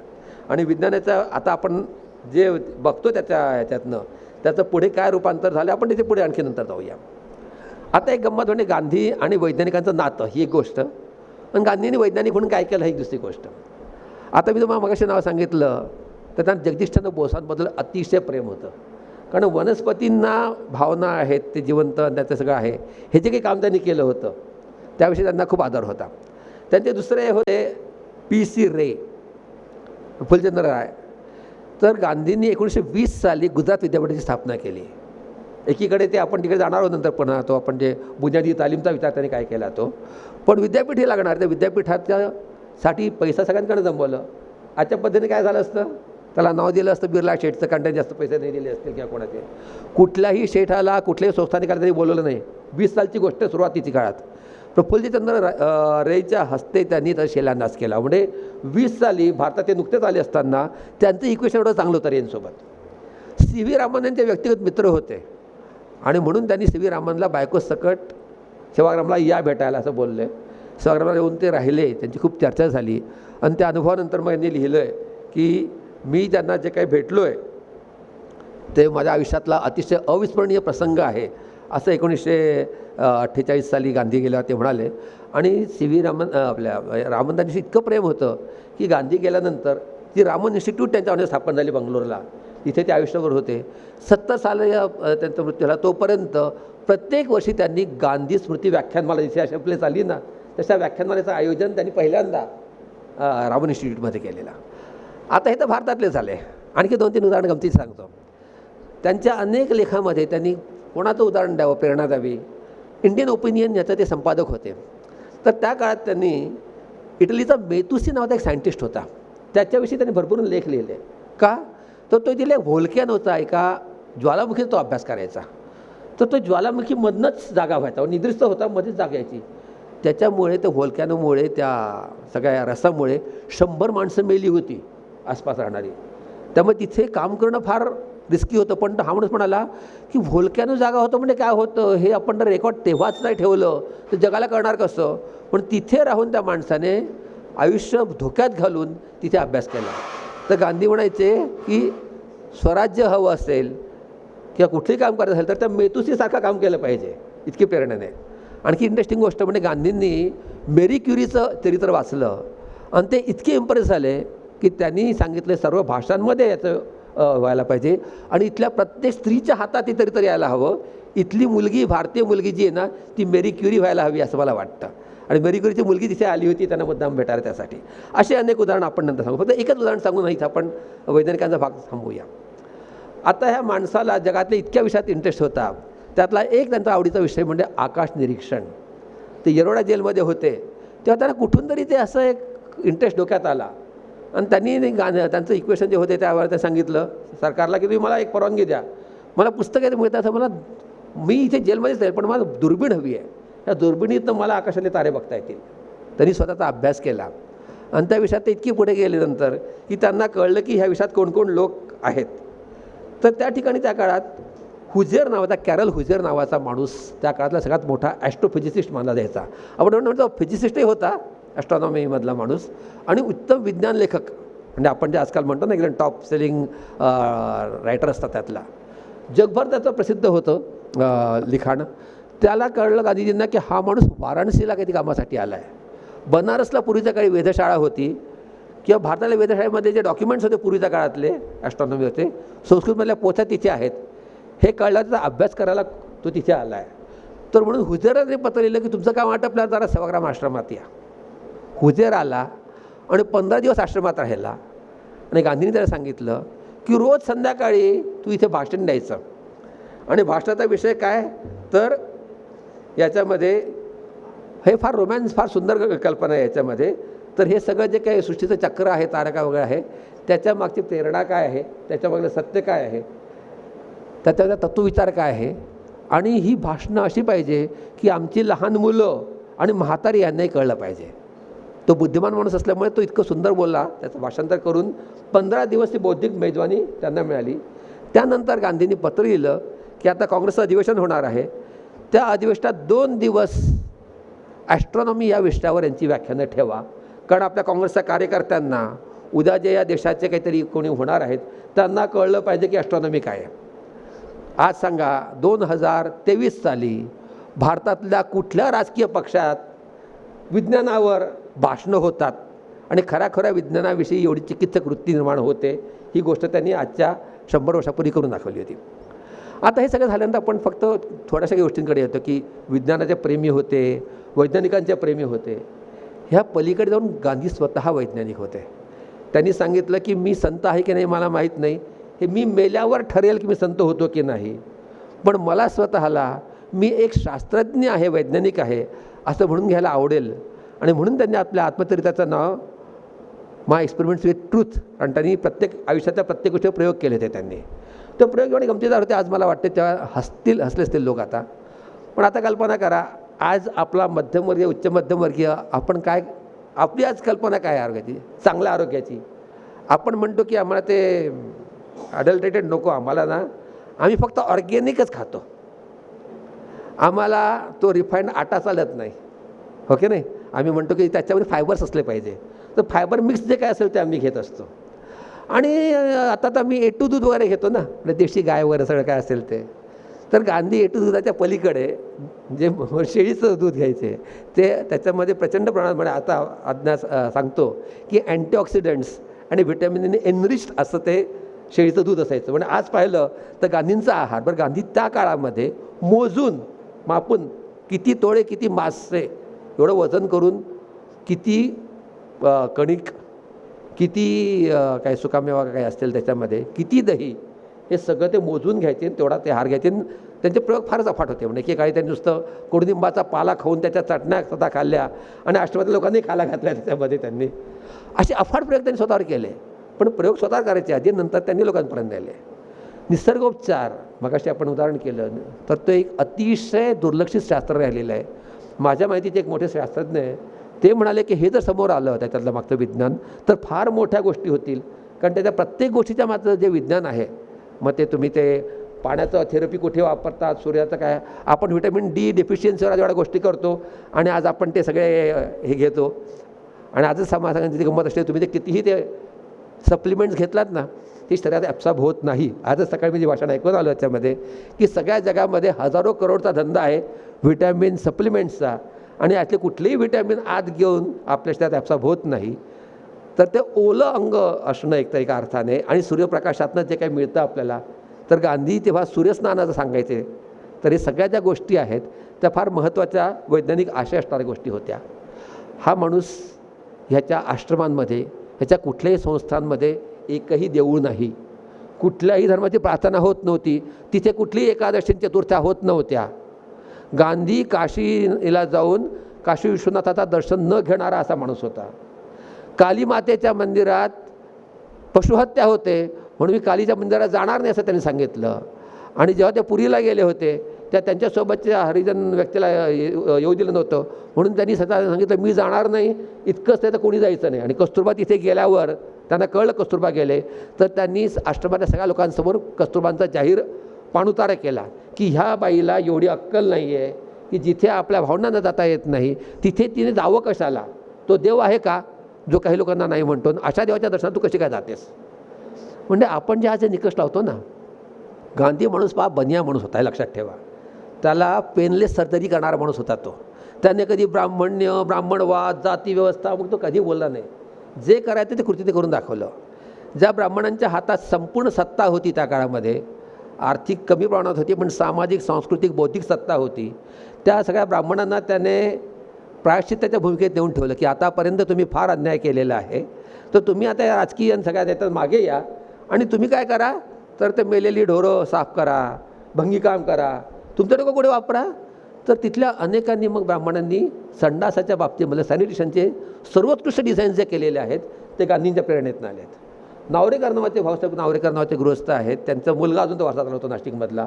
भारतामधलं सॅनिटेशन सर्वोत्तम मॉडेल त्यांनी केलं आहे. गावात जर संडास बांधायचे असतील तर पाणी नसतं, कमीत कमी पाण्याचा वापर करून संडास कसा बांधायचा, सोपा संडास त्यांच्याकडे काढलेला आहे.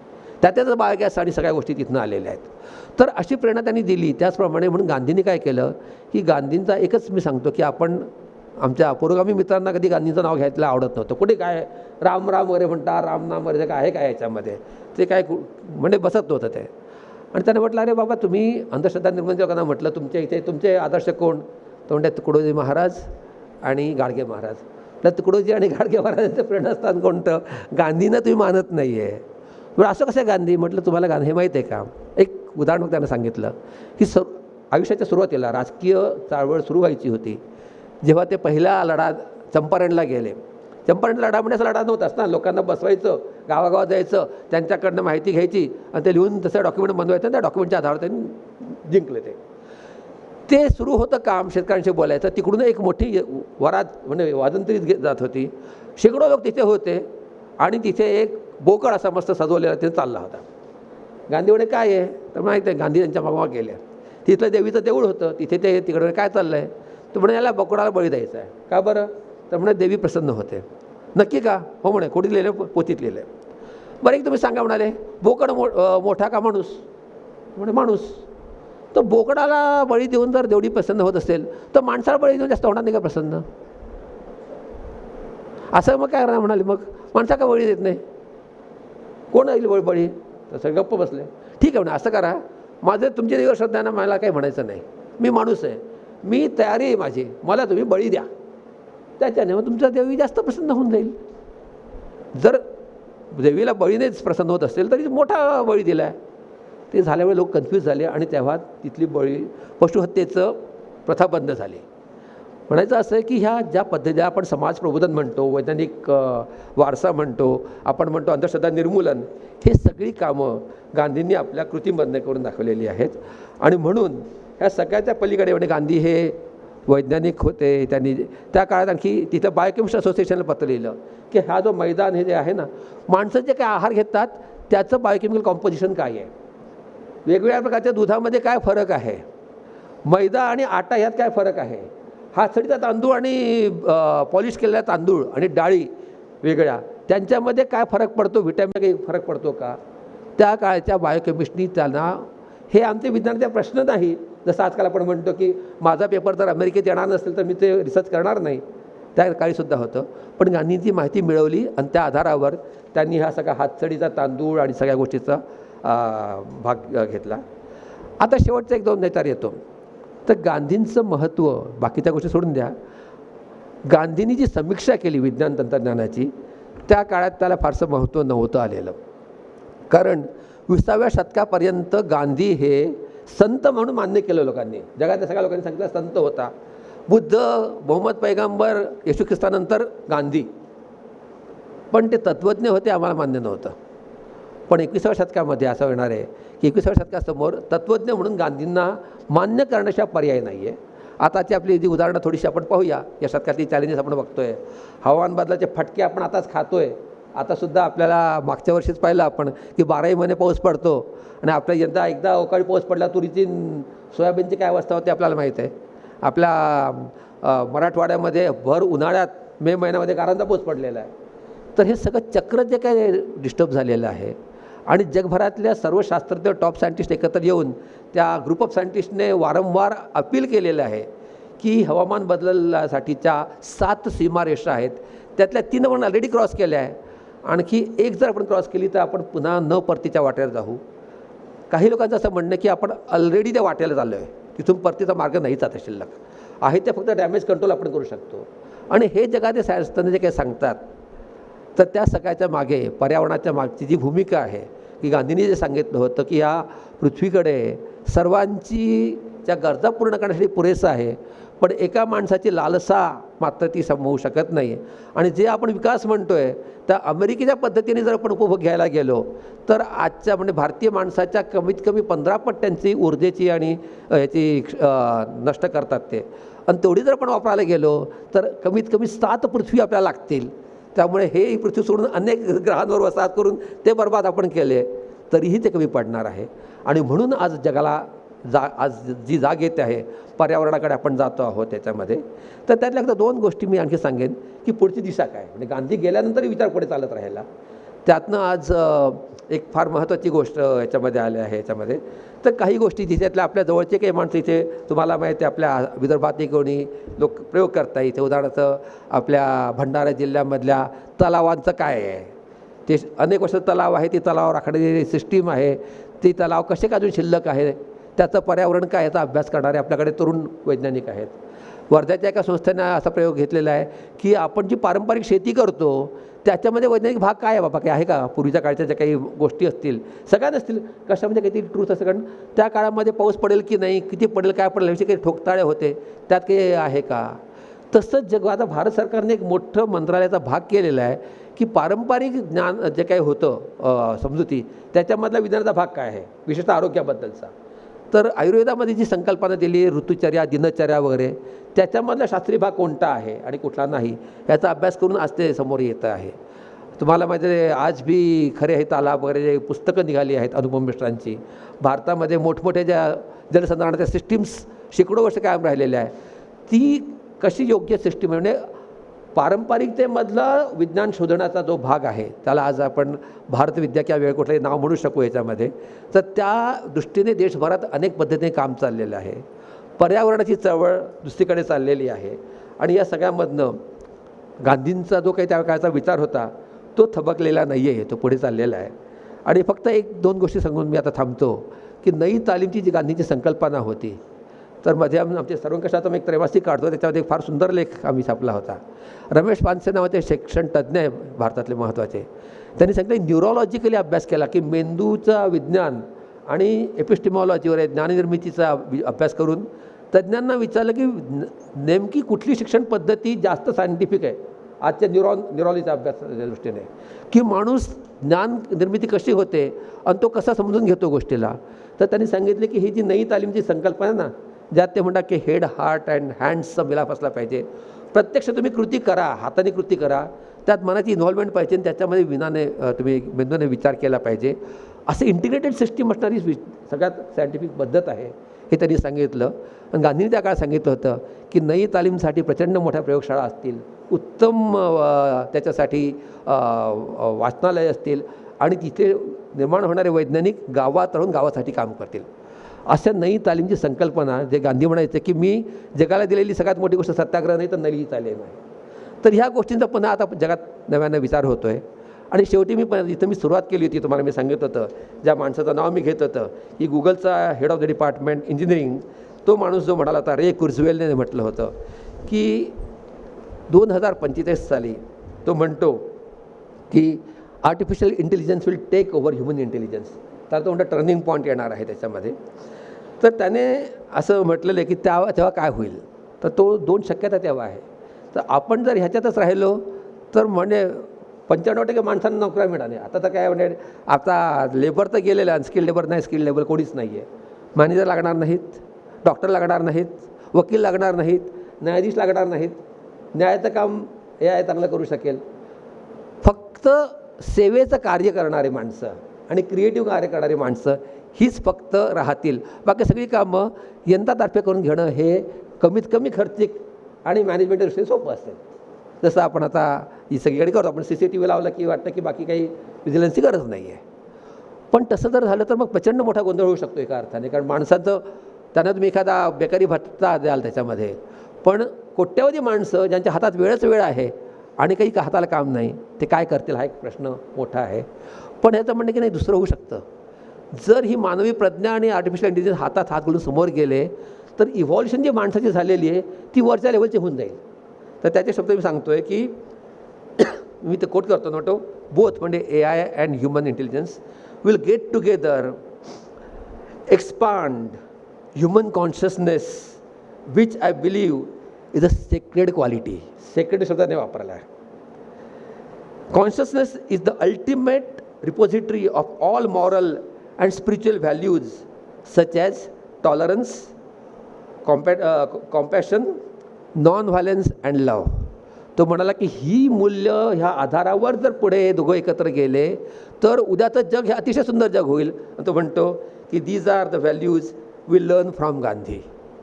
तर उद्याचा जर AI आणि मानवी प्रज्ञा ह्यांना एकत्र येऊन उद्याचा माणूस निर्माण करायचा असेल आणि तो माणूस जर विध्वंसक न होता वरच्या लेव्हलचा मानवी चेतनेच्या उच्च अवस्थेत जाणारा हवा असेल तर ते गांधी आवश्यक आहे. आणि म्हणून तो म्हणतो he is the prophet of the communication revolution and he is the ultimate prophet of human consciousness. असं म्हणणाऱ्या गांधींबद्दल ह्या माणसाने असं म्हटल्यानंतर मला वाटतं की मला आणखी काही सांगायला राहिलं नाही. मला वाटतं की गांधी हे कसे विज्ञानप्रेमी होते, वैज्ञानिकप्रेमी होते, स्वतः वैज्ञानिक होते, विज्ञानाचे समीक्षक होते आणि ही गोष्ट आपण त्यांना वेगळ्या दृष्टीने पाहिलं होते. आपल्यालाही वाटत होतं की गांधीजींचा इतका आम्ही अभ्यास करतोय, गांधी तंत्रज्ञान असं दिसत नाही आहे. पण आत्ता कुठे लक्षात यायला लागलेलं आहे की हे आम्ही वाचलेलं होतं त्या सायन्स व्ह्यूनी, त्या दृष्टिकोनातून पाहिलं तर एक नवीनच दिसत आहे. म्हणजे आज इथे बोलताना नवीन गांधीजी सगळ्यांच्या, मला असं वाटतं माझ्या तर आहेच पण सगळ्यांच्या दृष्टीसमोर आलेले आहेत. खूप नवीन दृष्टिकोन दिला सर. विज्ञानाला विरोध नव्हताच गांधीजींचा. गांधीजींचं म्हणणंच होतं की we cannot live without science. पण जे सीन सांगितलं आहे सरांनी, 7 सीनपैकी 7 पापांपैकी एक की सायन्स विदाऊट ह्युमॅनिटी. बरोबर आहे.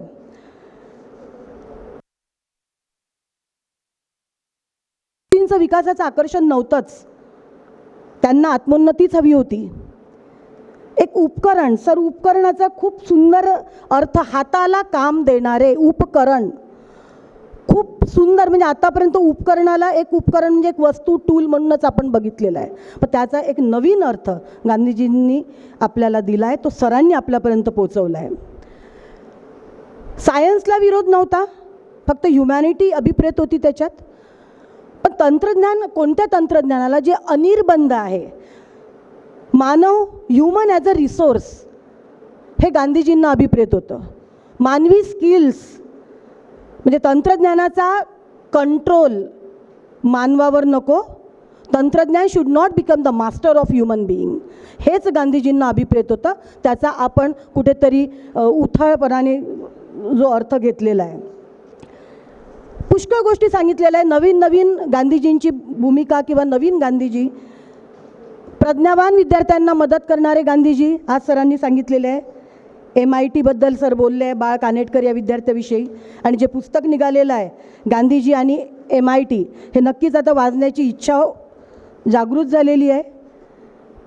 गांधीजी ॲज अ वैज्ञानिक सायंटिस्ट, म्हणजे आतापर्यंत गांधीजी ॲज अ फिलॉसॉफर माहीत होतं, सामाजिक काम करणारे गांधीजी माहीत होते, स्वातंत्र्य लढ्यात अगणित आत्यंतिक योगदान देणारे गांधीजी माहीत होते, पण गांधीजी ॲज अ शास्त्रज्ञ आजपर्यंत पाहिलं नव्हतं. हा नवीन दृष्टिकोन सर तुम्ही दिलेला आहे. अंधश्रद्धा निर्मूलन करणारे गांधीजी, समाज प्रबोधन करणारे गांधीजी, निसर्गोपचार करत होतेच, पण प्रत्येक निसर्गोपचाराच्या मागे सायन्स आहे. आकाश निरीक्षणाचा तो इव्हेंट जो सरांनी सांगितला अतिशय नवीन होता. मॅरी क्युरीबद्दल जे सांगितलेलं आहे, म्हणजे स्त्री सक्षमीकरणाबद्दल गांधीजींचा जो विचार होता, आणि त्याच्यात शास्त्रज्ञ स्त्री हा खूप नवीन पॉईंट इथे सांगितला आहे. आणि शेवटी अल्बर्ट आइन्स्टाईनबद्दल मी एक म्हणते आहे की आत्ताच तंत्रज्ञानाचा जो विस्फोट, म्हणजे एक दुसरी बाजू ॲटम बॉम्ब हा विनाशकारी, तर गांधीजींचं एक विधान आहे, विल्यम बोरमननी गांधी अँड नॉन व्हायलन्स या पुस्तकात सांगितलं आहे, non violence is the only thing that the atom bomb cannot destroy. म्हणजे याच्यामागे गांधीजींचा शाश्वत वैश्विक शांतीसाठी सायन्स अँड टेक्नॉलॉजीचा वापर व्हावा. म्हणून सर खूप सुंदर, म्हणजे आणि शेवटचं की मानवी Pragya, artificial intelligence and human intelligence यांना जर समोर जायचं असेल, कारण याला पर्याय नाही, हे होणार. मग हे होण्यासाठी जो पर्याय आहे की हातात हात घालून पॅरलल जर गेलं तर मानवी प्रज्ञा एका वेळेला उंच टोकाला जाईल. अँड दॅट टाईम गांधीजींना प्रॉफेट म्हटलेलं आहे, prophet of communication, revolution, human revolution. आणि म्हणूनच नई तालीममध्ये सुद्धा नवीन विचारांची गरज आज सरांनी इथे आम्हाला सांगितलेली आहे. या सगळ्या दृष्टिकोनातून एकच लक्षात येतं आजच्या या व्याख्यानातनं की आजही गांधी विचार किती आवश्यक आहे. गांधी विचाराशिवाय तरणोपाय नाही, हेच एकदा परत अभिप्रेत इथे झालेलं आहे. खूप सुंदर सर. मी यानंतर हा कार्यक्रम पुढे नेताना आपले आजच्या कार्यक्रमाचे अध्यक्ष आदरणीय डॉक्टर संजय दुधेजी यांना अध्यक्ष संबोधनाकरता इथे आमंत्रित करते. संजय दुधे सर.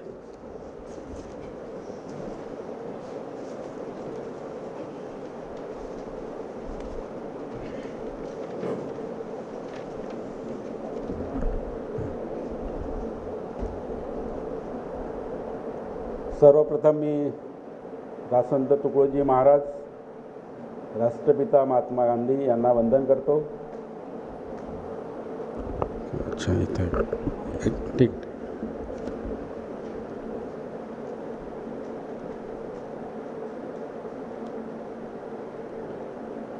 गांधी विचारधारा विभाग यांच्यातर्फे आज विज्ञान, तंत्रज्ञान आणि गांधी विचार आजच्या या व्याख्यानमालेच्या प्रसंगी मंचावर उपस्थित असलेले आजचे प्रमुख वक्ता डॉक्टर रवींद्र रुक्मिणी,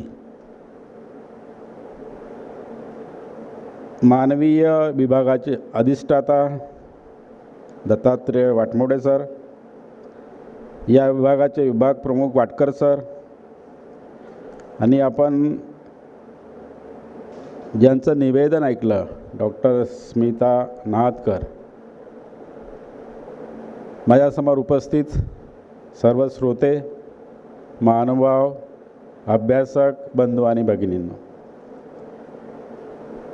आता आपण जे डॉक्टर रवींद्र रुक्मिणी यांचं जे व्याख्यान ऐकलं, व्याख्यान म्हणण्यापेक्षा अभ्यासपूर्ण विश्लेषण ऐकलं, त्याबद्दल आपण सर्वांनी टाळ्या वाजवून त्यांचं कौतुक केलं पाहिजे. आज खरोखरच मला असं वाटलं की एक अभ्यासक, एक संशोधक सगळा अभ्यास केल्यानंतर आपले मतं मांडत आहे. असं अभ्यासपूर्ण भाषण झाल्यावरती आजच्या ज्या निवेदिका आहे डॉक्टर स्मिता नहातकर यांनी माझी चांगली सोय करून दिली. सरांनी मांडलेले मुद्दे त्यांनी सांगितले आहे. त्याच्यामुळे माझं काम फारच हलकं झालेलं आहे. आपण पण त्यांचं विश्लेषण ऐकून घेतलं आहे. मी त्यांच्यामध्ये जास्त बोलण्यापेक्षा मला जे काही प्रमुख मुद्दे वाटले बसता बसता ते मी तुमच्यासमोर नमूद करणार आहे. राष्ट्रपिता महात्मा गांधी हे विज्ञान व तंत्रज्ञानवादी होते किंवा नाही याच्यापेक्षा त्यांची समाजाविषयीची कळकळ, समाजाविषयीची धारणा आणि त्या धारणेतून मांडलेलं तत्त्वज्ञान याचा विचार होणे आवश्यक आहे. तसं पाहिलं तर मला असं वाटतं की आपलं नित्याचं जीवन गांधीजीच्या तत्त्वज्ञानावर आधारित आहे. जसं सरांनी आपल्या भाषणामध्ये, आपल्या विश्लेषणामध्ये म्हटलं की गांधी हे खरोखरच विज्ञानवादी होते किंवा नाही, तर त्यांनी सांगितलं गांधींनी असं कधी कुठे म्हणलं असेल की विज्ञान तंत्रज्ञान हे पाप आहे वगैरे वगैरे. पण मी एक त्यांच्याविषयी वाचलं की त्यांनी कधीही विज्ञान आणि तंत्रज्ञानाला असा कडाडून विरोध केला नाही. त्यांनी म्हटलं की विज्ञान हे तंत्रज्ञान बरोबर आहे, तर त्याच्याशी त्यांनी एक शेरा जोडला की मानव जो आहे तोच MSYनी बनलेला आहे. MSY म्हणजे मानव शरीर यंत्र. आता हे MSY जो आहे, मानव शरीर यंत्रांनी जर मानव बनलेला आहे, तर माझा तंत्रज्ञानाला कसा विरोध असणार आहे? मी तर विज्ञानवादीच आहे. परंतु त्यांचा विज्ञानवाद हा सत्यावर आधारित होता. गांधीजीचा विज्ञानवाद हा सत्यावर आधारित होता, हा अहिंसेवर आधारित होता. आणि म्हणून त्यांनी आपल्या सगळ्या जीवनामध्ये एकादश व्रत सांगितले आहे. त्या एकादश व्रतामध्ये गांधीचं संपूर्ण तत्त्वज्ञान आहे. आणि म्हणून ते नेहमी विचार करताना समाजाचा विचार करायचे. कधी ते विचार धर्माचा विचार करायचे नाही, कधी ते विचार पंथाचा करायचा नाही, तर सगळा मानव एक आहे. आणि जर एक मानव असेल तर त्या मानवाला लागणाऱ्या गोष्टी त्या वैज्ञानिक पद्धतीने मिळाल्या पाहिजे. आता वैज्ञानिक पद्धत म्हणजे कोणती? तर मानवाला आवश्यक असणाऱ्या गोष्टी. मानवाला शुद्ध हवा पाहिजे आहे. मग शुद्ध हवा पाहिजे असेल तर वनस्पतीचं जतन केलं पाहिजे असं त्यांना वाटायचं. जर त्यांना चांगलं जेवण पाहिजे असेल तर ते शुद्ध भोजन पाहिजे. आणि पिकवणारी शेतीसुद्धा चांगली पाहिजे. ते गांधीजींनी केव्हा सांगितलं होतं? गांधीजीच्या काळामध्ये सांगितलं होतं. आता पुन्हा आपण कोणत्या गोष्टीकडे येत आहे? सस्टेनेबल डेव्हलपमेंटकडे. आता जी पुन्हा संकल्पना येत आहे ही गांधींनी तेव्हाच सांगितली होती. शाश्वत विकासाची संकल्पना ही गांधीजींनी सांगितली होती. शाश्वत जर विकास झाला तर संपूर्ण जगातली राष्ट्र जिवंत राहतील, नाहीतर नायनाट झाल्याशिवाय राहणार नाही. आणि म्हणून आपल्या रवींद्रजींनी उदाहरण सांगितलं AIचं, आर्टिफिशियल इंटेलिजन्स. आता आर्टिफिशियल इंटेलिजन्समध्ये काय काय होणार आहे? मी जसा इथे बोलतो आहे, फक्त मी हावभाव केलं तरी माझं भाषण तुम्हाला ऐकायला मिळेल. तुम्हाला काही करावं लागणार नाही आहे. आणि मग जर असं झालं तर मला बसता बसता आठवलं की शंकराने भस्मासुराला वरदान दिलं होतं. तसं तर होणार नाही काही दिवसांनी, आणि त्याची शक्यता नाकारता येत नाही. आणि त्याच्यामुळे गांधीजींनी सांगितलेली तत्त्व आहे ती तत्त्व अंगीकारणे आजच्या समाजाची आवश्यकता आहे. आज आपल्याला असं वाटतं की आपण ग्रामीण भागामध्ये गेलो पाहिजे. गांधीजींनी त्याच वेळी सांगितलं होतं, ग्रामविकासाकडे चला. आपलं उत्पन्नाचं साधन कोणतं आहे? ग्रामीण भाग आहे. आपले 70% लोक कुठे राहतात? ग्रामीण भागामध्ये राहतात. शुद्ध पाणी तुम्हाला कुठे मिळेल? शुद्ध हवा कुठे मिळेल? ग्रामीण भागामध्ये मिळेल. आणि तुम्ही बघा, आता सगळे लोक कुठे चाललेले आहे? रिसॉर्ट बनवत आहे. ग्रामीण भागामध्ये जाण्याकरता तडफड करत आहे. गांधीजी म्हणायची की जेवण कसं करा? साधं जेवण करा. आता आपण डॉक्टर सांगतात ना आपल्याला, आता जेवण कसं करा? गांधीजींनी सांगितलं तेच जेवण करा. तुम्हाला डायबिटीज होणार नाही, तुम्हाला रोग होणार नाही. आणि मग तुम्ही भाकर खा. हे सगळं गांधीजींनी सांगितलं आहे. गांधीजींनी आपल्या तत्त्वज्ञानामध्ये या सगळ्या गोष्टी सांगितल्या आहे. फक्त आवश्यकता आहे गांधीजीच्या तत्त्वज्ञानाची आपण फॉलोअप करण्याची आवश्यकता. आपण किती प्रमाणामध्ये हे फॉलोअप करतो आहे? तुम्हाला माहीत असेल की आता न्यू एज्युकेशन पॉलिसी आली आहे. न्यू एज्युकेशन पॉलिसीमध्ये काय सांगितलं आहे? कशावर भर आहे? इंडियन नॉलेज सिस्टीमवर भर आहे, IKS. मग इंडियन नॉलेज सिस्टीममध्ये काय आहे? इंडियन नॉलेजमध्ये सिस्टीममध्ये काय आहे? आपले भारतीयांचे तत्त्व आहे, ज्ञान आहे, परंपरा आहे, जीवनमूल्य आहे. आणि ती जीवनमूल्ये जर तुम्ही अंगीकारली तर मला असं वाटतं की येणाऱ्या काळामध्ये तेच लोकांना सगळं करावं लागणार आहे. त्याशिवाय व्यक्ती जिवंत राहू शकणार नाही आहे.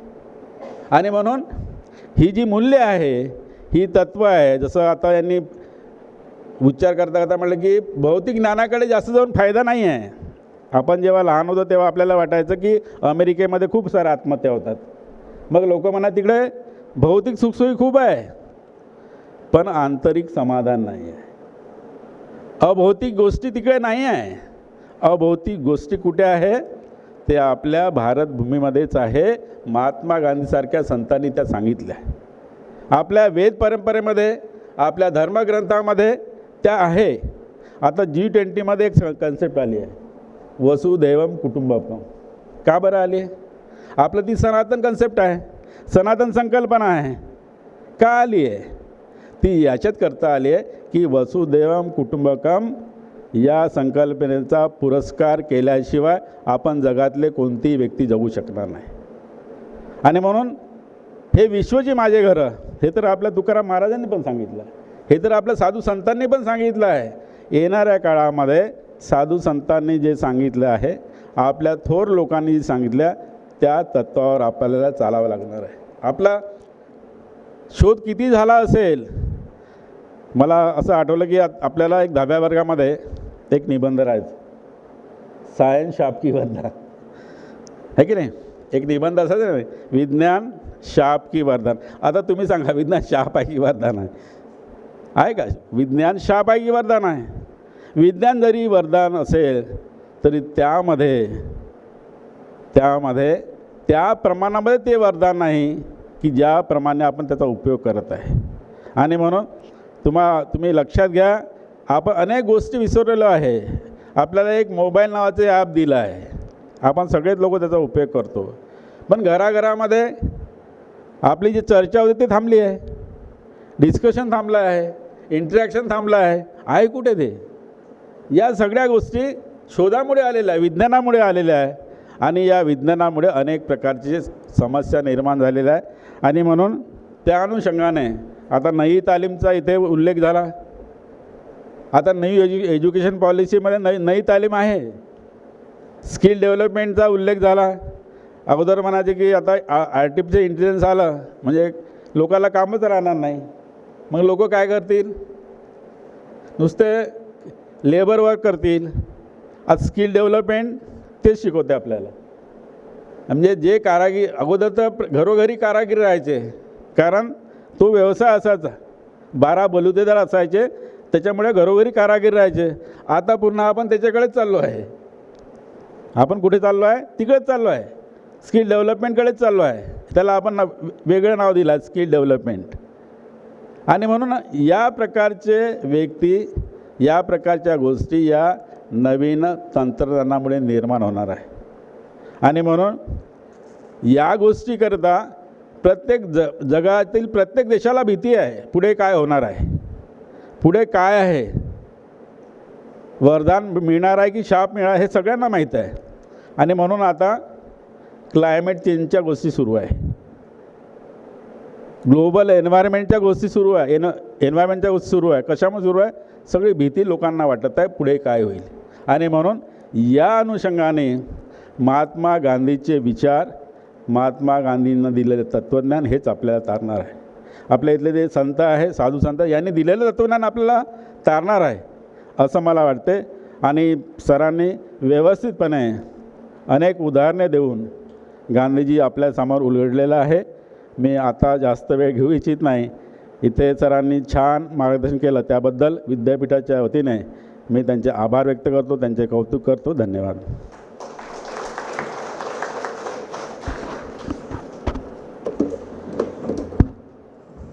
आदरणीय दुधे सरांनी खूप आपल्या अध्यक्ष भाषणातनं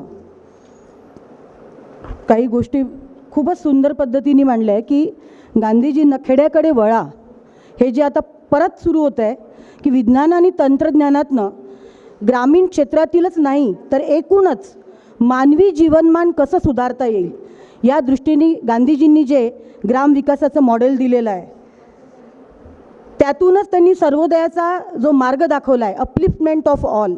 हे काय, खेडं किंवा ग्राम हे संपूर्ण प्रजासत्ताक व्हावं हा गांधीजींचा विचार होता. तो आज किती महत्त्वाचा आहे किंवा आज आपण त्या डायरेक्शनमध्ये कसं चाललेलो आहे हेच परत दिसून येतं आहे. विज्ञानवाद गांधीजींचा हा सत्य आणि अहिंसेवर आधारित होताच सर. हे परत एकदा पुन्हा अधोरेखित झालेलं आहे. सस्टेनेबल डेव्हलपमेंटची ही संकल्पना जी आता येऊ घातलेली आहे, जी गांधीजींनी फार पूर्वीच सांगितली होती, ती युनायटेड नेशननी सुद्धा आज उचलून धरलेली आहे, हे सगळ्यांनाच माहीत आहे. आणि म्हणूनच आणि पुढच्या finally new education policy NEP 2020 it is based on Indian knowledge system. याच्यातच नई तालीमचा सुद्धा विचार झालेला आहे, नवीन पद्धतीने विचार, स्किल डेव्हलपमेंटचा विचार झालेला आहे. अशी एक सर्वंकष गांधी विचाराला धरून अशी एक पॉलिसी आलेली आहे. आणि म्हणूनच परत एकदा म्हणावंसं वाटतं आहे की गांधी विचाराला पर्याय नाही, हेच इथे अधोरेखित होत आहे. यानंतर मी आभार प्रदर्शनाकरता आदरणीय ढोबळे सरांना इथे आमंत्रित करते.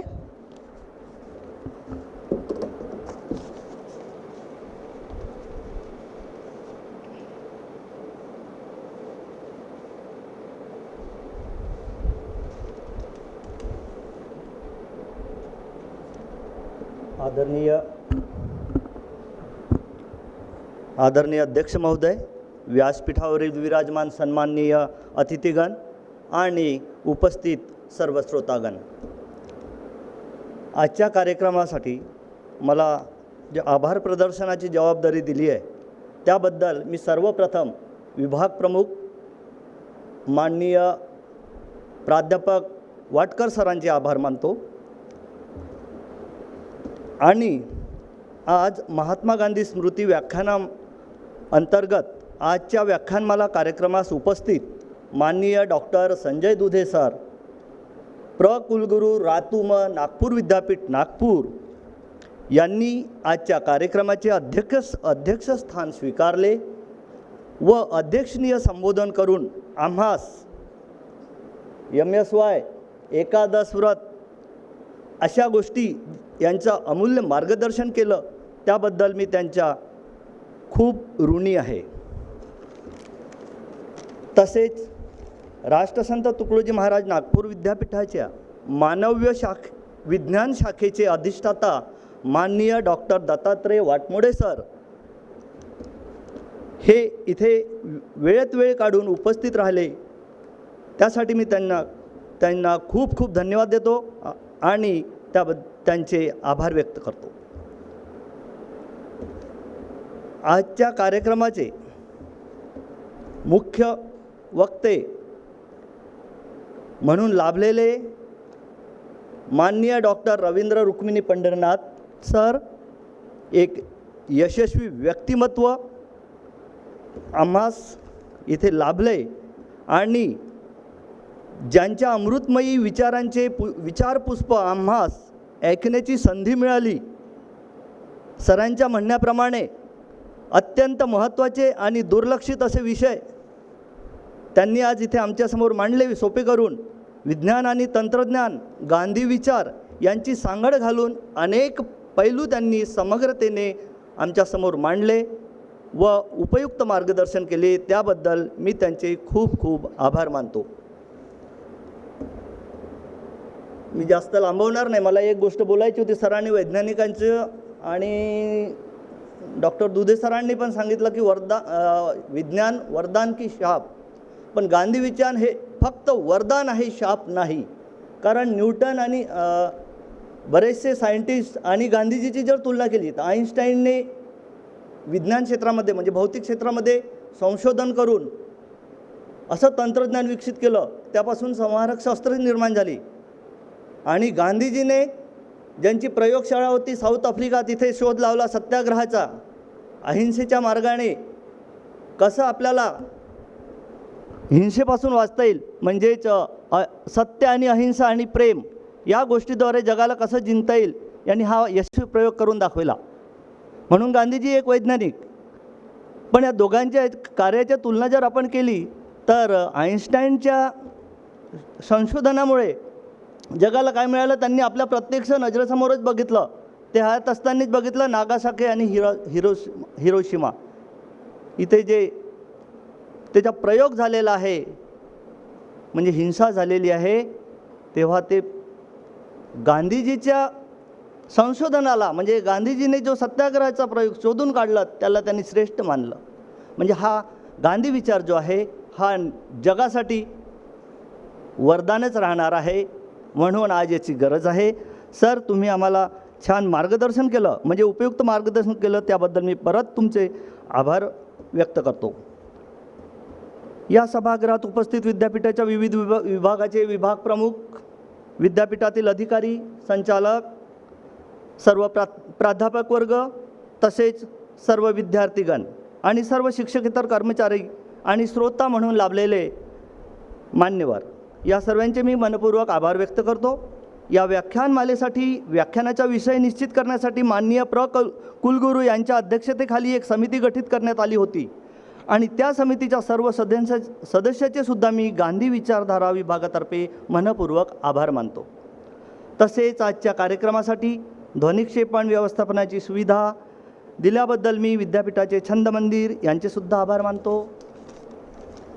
आजच्या कार्यक्रमासाठी वृत्तपत्र प्रसिद्धी दिल्याबद्दल सर्व माध्यम प्रतिनिधीचे आभार मानतो. तसेच आजच्या कार्यक्रमाचे सूत्रबद्ध संचालन करणाऱ्या डॉक्टर स्मिता नहातकर मॅडम यांना पण मी धन्यवाद देतो. पुन्हा एकदा सर्वांचे आभार मानतो आणि कार्यक्रम संपला असे जाहीर करतो. हां राहतील का? हो सॉरी. सगळ्यांनी कृपया उभं राहावं.